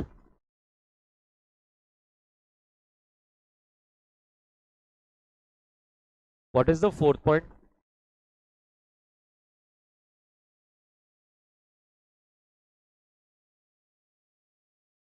क्योंकि मैं अंडरलाइन करता हूं, आप भी करते हो एक विश्वास के साथ। ये क्या है? उससे पूरे बेनिफिट लेंगे। होता है ना, लोग गवर्नमेंट के कॉन्ट्रैक्ट्स और टेंडर्स में कुछ भी अमाउंट कोट करते हैं, 1000 रुपए कोट करते हैं और आइटम आता है 10 रुपए का। यस और नो? ऐसे बहुत बार बड़ा स्कैम हो गया है ना, Commonwealth games. Have you heard about Commonwealth games? Delhi में करोड़ों का घोटाला हो गया, पता है आपको ये? नहीं, नहीं पता है, कोई बात नहीं। तो कॉमनवेल्थ गेम्स किस में? ओलंपिक्स के रिलेटेड होता है ना? नहीं? तो अलग अलग कंट्रीज के लोग पार्टिसिपेट करते हैं। तो अगर एक ट्रेडमिल अगर 10,000 का है तो टेंडर दिए गए थे कि वो कॉमनवेल्थ के लिए 2 महीने के लिए 100 ट्रेडमिल्स रेंट पे लिए गए with a monthly rental of 8,000 rupees. 16,000 2 महीने का रेंट, कॉस्ट ऑफ ट्रेडमिल 10,000। ऐसे सिर्फ ये एक एग्जाम्पल है, ऐसे 500 एग्जाम्पल है। तो वो हजारों करोड़ों में स्कैम चला गया, लोगों ने कुछ भी बिल बताए और सैंक्शन होता गया और म्युनिसिपल कॉर्पोरेशन के ट्रेजरी को लूट लिया। ओके, अभी वो लोग किधर है मुझे कोई आइडिया नहीं है। तो these are some of the objectives. Number 1 जैसे हम बोले बैलेंस शीट को सही से बनाना, नंबर 2 इंटरनल कंट्रोल को स्ट्रेंथन करना, number 3 laws and legal requirements को कंप्लाई करना, नंबर 4 भैया जितना खर्च हो रहा है उसकी वैल्यू मिल रही है क्या, नंबर 5 एरर और फ्रॉड होने से बचना। अब है ना, कॉर्पोरेशंस में 3 इंपॉर्टेंट एस्पेक्ट्स होते हैं। प्लीज 49 पर आइए। 3 इंपॉर्टेंट एस्पेक्ट्स हैं। So briefly, the aspects that would be eminent on the part of auditor whenever you want to understand the financial administration of local bodies, वो कौन सा है ध्यान से देखिए। मैं आपको बता दूं, अगर 2 मिनट आप ये वाले पेज पे आएंगे, ये फर्स्ट है, ये सेकंड है और ये थर्ड है। बजटरी प्रोसीजर, एक्सपेंडिचर कंट्रोल और अकाउंटिंग सिस्टम, इस पर आपको सबसे ज्यादा फोकस देना है।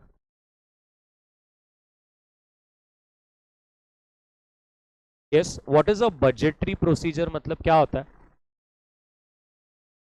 कहना से जैसे हम हमारे घर में भी एक बजट बनाते हैं, कितना इनकम है और कहां पे खर्चा होगा, क्योंकि अगर खर्चा ज्यादा हो गया तो फिर म्युनिसिपल कॉर्पोरेशन कर्जे में जाएगा, लोन लेने पड़ेंगे। तो सबसे पहले यहां पर the main objective is to ensure that funds are raised and money is spent by the executive department as per the rules and sanctions and authorization of legislature council। मैंने आपको एक, मुझे मालूम नहीं, मेरे को लगता है 2-3 दिन पहले भी बोला था कि गवर्नमेंट में 2 होते हैं, एक लेजिस्लेटिव काउंसिल और एक एग्जीक्यूशन। लेजिस्लेटिव काउंसिल सिर्फ रूल बनाता है और एग्जीक्यूटिव डिपार्टमेंट उस रूल को ग्राउंड पे इंप्लीमेंट करता है।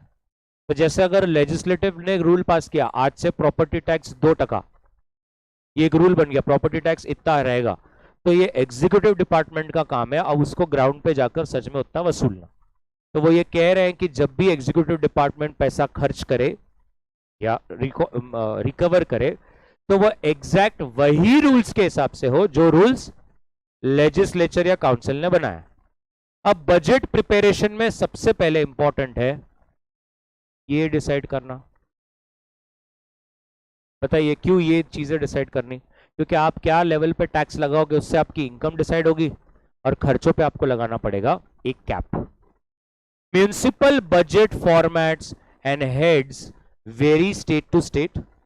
हर कॉर्पोरेशन, हर म्युनिसिपैलिटी का अलग अलग होता है, but one important feature is that there is no strict separation between revenue and capital items. Usually there is a head called extraordinary items where most of the capital transactions are recorded. Specifically funds create किए जाते हैं, जैसे road के लिए एक अलग fund होता है, एजुकेशन के लिए there is another, water supply, sanitation, electricity, ऐसे सब चीजों के लिए अलग अलग फंड बनाया जाता है। So that is number 1। Number 2, खर्चों पर कंट्रोल। यहां पर आपको मैंने फिर से बताया, there is a clear difference between legislature and executive, yes और no? Legislation and executive powers makes it difficult for its executive to function as its inquisitive body. मतलब क्या कि अगर मैंने रूल बनाया और मैं ही उसको कंप्लाई करूंगा तो फिर आपको समझ रहा है, ऐसे ऑडिट में होता है ना कि जिसके हाथ में कैश बॉक्स होता है उसको कैश बुक में एंट्री करने का रिस्पॉन्सिबिलिटी नहीं दी जाती। ये आपको पता है क्या? ऑडिट में आप प्रैक्टिकली कोई कंपनी में जाओगे ना, जिसके हाथ में कैश बुक है उसके हाथ में कैश का बॉक्स का चाबी नहीं रहेगा। किसी के पास अगर गोडाउन की चाबी है तो किसी दूसरे व्यक्ति के पास गोडाउन का रजिस्टर रहेगा। अगर आपने एक ही आदमी को दोनों दे दिया तो वो बजा के रख सकता है, क्योंकि वही कैश निकाल रहा है और वही एंट्री मार रहा है बुक में। यहां पर तो एंट्री किसी के हाथ में है और कैश किसी के हाथ में, तो there is a separation of, इसको बोलते हैं असेट एंड कस्टडी। असेट किसी के हाथ में है और उसकी जो डॉक्यूमेंटेशन वाला पार्ट है वो किसी के अलग हाथ में। The separation of executive and powers and functions cannot accommodate the existence of independent finance officer who will be responsible for municipal council or executive. This leaves the system of external audit as the only instrument of controlling municipal expenditure. So the only aspect that they intend to say is, बड़ी companies में कैसे होता है ना, अलग अलग departments का को कंट्रोल करने के लिए there is a common CEO who will look after all the departments. But in a municipality, what happens is there is a clear difference between legislature and the executive council, and there is no one officer who makes sure कि ये दोनों department के बीच में वो एक link की तरह काम करे। इसीलिए एक्सपेंडिचर कंट्रोल में बहुत दिक्कतें हो जाती है, और इसीलिए ऑडिट ही एक रास्ता है जहां पर हम सही से देख पाए कि क्या वो विद इन लिमिट्स है या नहीं। और थर्ड है, म्यूनिसिपल अकाउंटिंग बजट को क्रिटिसाइज किया गया है क्योंकि वो सिंपल नहीं है, कॉम्प्रिहेंसिबल नहीं है, समटाइम्स इनएडिक्वेट होता है और बहुत सारा इनएक्यूरेट इंफॉर्मेशन देता है। This situations again are not conducive to a proper system of management information. मुझे मालूम नहीं कहीं पर आएगा या नहीं, आपको मैं बता दिया, आपको चाहिए तो कहीं पे लिख दीजिए also it is cash system is followed and not accrual. वो कहीं ना कहीं है मॉड्यूल में, मेरे को मालूम नहीं क्वेश्चन में कहीं आएगा कि नहीं, आना तो चाहिए, but I am just telling you cash system follow होता है, अक्रूवल सिस्टम नहीं फॉलो होता है। ये भी एक बहुत बड़ा ड्रॉबैक है कोई भी म्युनिसिपल कॉर्पोरेशन का।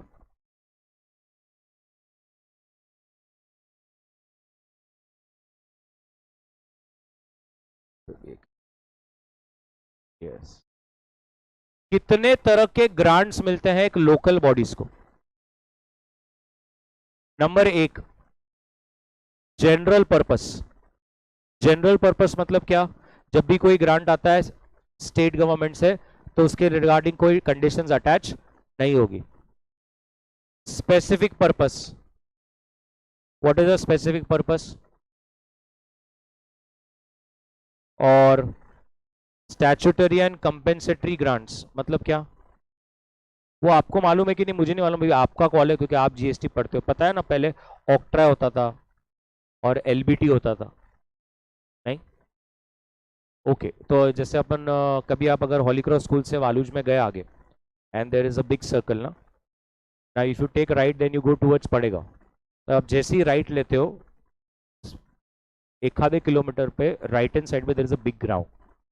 पहले वहां पे एलबीटी वसूला जाता था, कोई भी गाड़ी लेके आया, ट्रक आया, बस आया, सबको कंपलसरी वहां पे रुकना है, पेमेंट करना है, फिर ही आगे लेके जा सकते थे।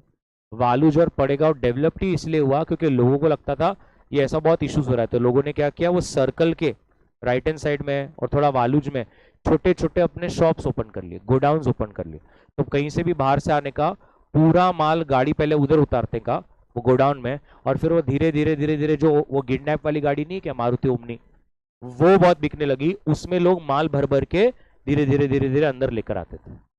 समझ में आ रहा है क्या? अब वो तो चला गया, तो अभी ये एक म्युनिसिपल कॉर्पोरेशन का रेवेन्यू जो करते थे वो चला गया, तो बहुत बार स्टेट गवर्नमेंट कुछ ऐसे स्टैट्यूटरी कंपेंसेटरी ग्रांट्स इशू करता है कि एक टैक्स वसूलने की पावर जो आपके पास थी वो अब चली गई, तो हम उसके बदले आपको एक उसके कंपेंसेशन के लिए ग्रांट दे रहे हैं। तो बहुत बार अगर कभी जाकर कोई ऐसा लॉस ऑफ रेवेन्यू हो जाता है या स्टेट गवर्नमेंट ने कोई टैक्स वसूलने का पावर लोकल गवर्नमेंट के हाथ से ले लिया, तो उसे कंपेंसेट करने के लिए जो ग्रांट दिया जाता है उसे कहते हैं स्टैट्यूटरी एंड कंपेंसेटरी ग्रांट। ये क्वेश्चन फिर से 49 में है, नहीं 48 में, यहां पर 48 में what are the types of, same as कौन सा?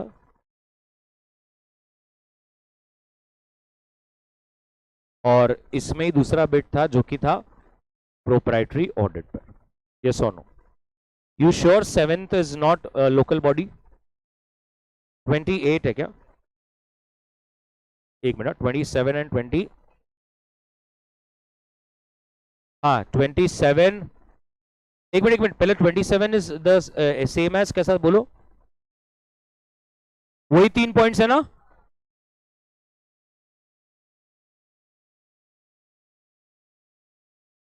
सेम एज वहां लिखिए जो अपन नहीं करने वाले, और जो करने वाले वहां मत लिखिए। ये देखिए इधर, बड़ी बड़ी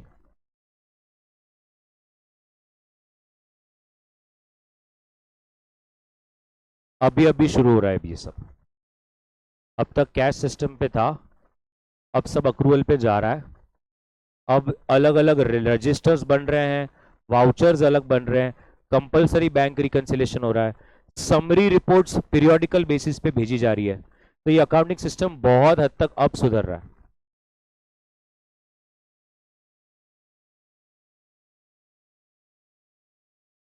यहां पर एक्सपेंडिचर कंट्रोल देखिए, उधर याद है ना लेजिस्लेटिव और एग्जीक्यूटिव विंग, इधर देखो उन्होंने एक एग्जांपल से भी समझाया। तो इधर देखो, in a local body legislative powers council के पास होता है, और एग्जीक्यूटिव पावर्स ऑफिसर के पास, मतलब कमिश्नर के पास होता है। तो जितना भी रेवेन्यू एक्सपेंडिचर है वो सारा एग्जीक्यूटिव विंग के हाथ में है। जैसे प्रॉपर्टी टैक्स में रिडक्शन करना, रिफंड देना कि नहीं, ये सब लेजिस्लेटिव विंग डिसाइड करेगी। इंप्लीमेंट का काम एग्जीक्यूटिव ऑफिसर्स को करने का। यस। ऑडिट प्रोग्राम बताइए नॉर्मली कौन करता है? स्टेट गवर्नमेंट का एक डिपार्टमेंट है जो ऑडिट के लिए इंचार्ज है। लेकिन जो बड़ी म्यूनिसिपल कॉर्पोरेशन है वो क्या करता है? अपना ऑडिटर खुद अपॉइंट कर सकता है। Yes, I hope you understand. Municipal corporation, Bombay municipal corporation is such big and इतना पैसा है उसमें, कुछ पॉलिटिकल पार्टीज उस पर ही आधारित है अभी। बिकॉज नहीं अभी, मतलब अभी सब साफ हो जाएगा, but I am just telling you कि बहुत पैसा है, कैश रिच दे आर। आप ऐसे हंड्रेड्स ऑफ म्यूनिसिपल बॉडीज को लाइन में सम अप कर सकते हैं, it will still not exceed the money that BMC has. Yes.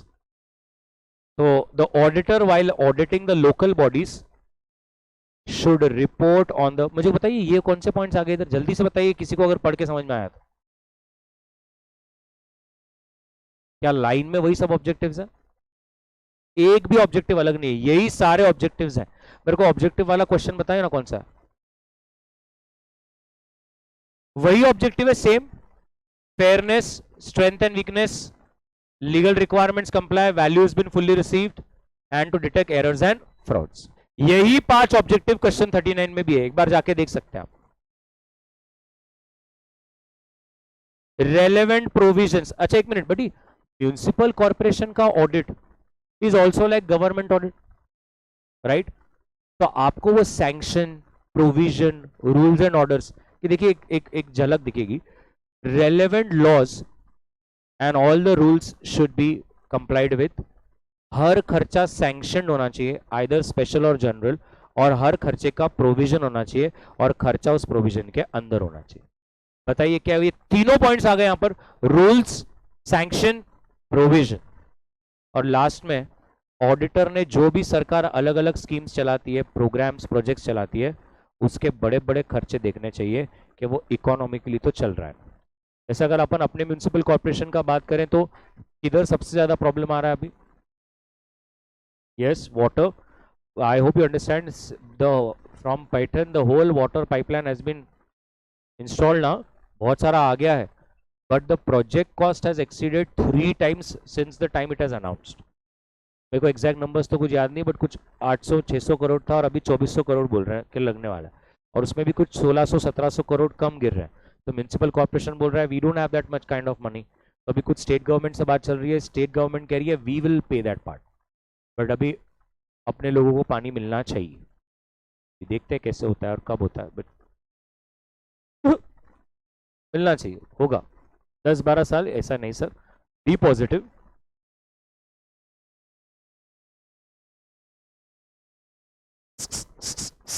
Yes but yes, हाँ नहीं अभी बातें करो, मेरे घर पे तो इतने बजे आता, मेरे घर पे इतने, आपके हॉस्टल में आता है सर? तो आपको नहीं उठाते क्या बच्चों को, चलो उठो बाल्टी लो हाथ में? नहीं सीरियसली हम आस्किंग। कभी कभी बोलते करो। Very practical this boy. नहीं ये भी सही है।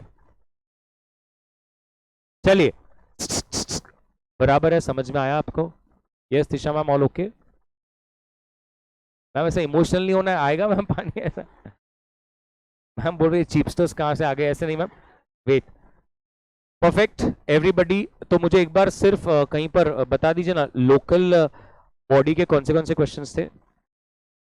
हाँ 40, 40 भी है ना? और मुझे सेम भी बता दीजिए, मतलब हम साथ में लिख लेंगे। 39 के बाद 44, 49, 54, 27, 28, 48। परफेक्ट। अब इसमें से कौन से सेम है जो हम नहीं करने वाले हैं? 39 सेम है, हाँ 28 और 48, 27 भी सेम ही है।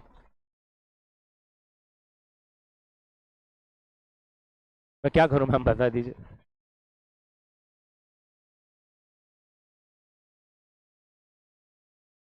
हाँ मतलब ओके। अब वो 3 पॉइंट्स के कौन से इंपॉर्टेंट फाइनेंशियल एडमिनिस्ट्रेशन के 3 पॉइंट्स कौन से हैं? Very good, budgetary procedure, expenditure control, accounting system. ये 3 चीजों पर। अकाउंटिंग सिस्टम में वो पूछे तो आप क्या बोलेंगे? पहले कैश पे था, अब अक्रूवल पर हो गया है। अब सारे रजिस्टर्स बन रहे हैं असेट्स के, एक्सपेंसेस के, सेपरेट वाउचर्स बन रहे हैं, बैंक रिकंसिलिएशन अभी कंपलसरी हो रहा है, समरी रिपोर्ट्स रिक्विजिट स्टेट और म्युनिसिपल लेवल पर भेजा जा रहा है। अगर किसी ने आपको बजटरी प्रोसीजर के बारे में पूछा कि बताओ उसमें, तो आप पहले बोलेंगे कि बजटरी प्रोसीजर इसलिए इंपॉर्टेंट है बिकॉज आपको दोनों एस्पेक्ट्स पे फोकस देना है। एक तो आप क्या टैक्स रेट्स चार्ज करेंगे, और दूसरा ceiling and limit on the expenditure that you have to incur. ये एक एस्पेक्ट हो गया। फिर दूसरा बजटरी में आप क्या बोलेंगे? There is no bifurcation, strict bifurcation between capital and revenue, and specifically budgetary procedure में म्युनिसिपल कॉर्पोरेशंस में फंड्स होते हैं, हर पर्पस के लिए फंड होता है, फिर वो खर्चा रेवेन्यू हो या कैपिटल हो वो उस फंड से किया जाता है, बोला मैंने। उसके बाद एक्सपेंडिचर कंट्रोल में आप पूरा एक्सप्लेन करेंगे लेजिस्लेटिव और एग्जीक्यूटिव के डिफरेंस के बारे में। लेजिस्लेटिव वो है जो रूल्स बनाएगा और एग्जीक्यूटिव जो है उसको इंप्लीमेंट करेगा। आप एक एग्जांपल ले लेंगे कि प्रॉपर्टी टैक्सेस में रिडक्शन लाना ये लेजिस्लेटिव विंग के हाथ में होता है, लेकिन उसको सही से ग्राउंड लेवल पर इंप्लीमेंट करना, टैक्सेस से को वसूल करना, रिकवर करना, वो काम executive officers that is commissioners का होता है। बरोबर है? पक्का? और इसके 5 ऑब्जेक्टिव है। वो 5 ऑब्जेक्टिव कौन से हैं? True and fair financial statements को प्रेजेंट करना, इंटरनल कंट्रोल में स्ट्रेंथ और वीकनेसेस ढूंढना, एरर और फॉल्ट्स को पकड़ना, कंप्लायंस करना सारे कंप्लायंसेस के साथ, वैल्यू जो मिल रहा है मनी स्पेंड रिसीव पे it should be, error faults का तो बोलो। परफेक्ट है एवरीबॉडी, वी विल स्टॉप यहां पर। We have done 2 standards today और लोकल बॉडी का हमने किया। Perfect, sure, that's it, thank you very much.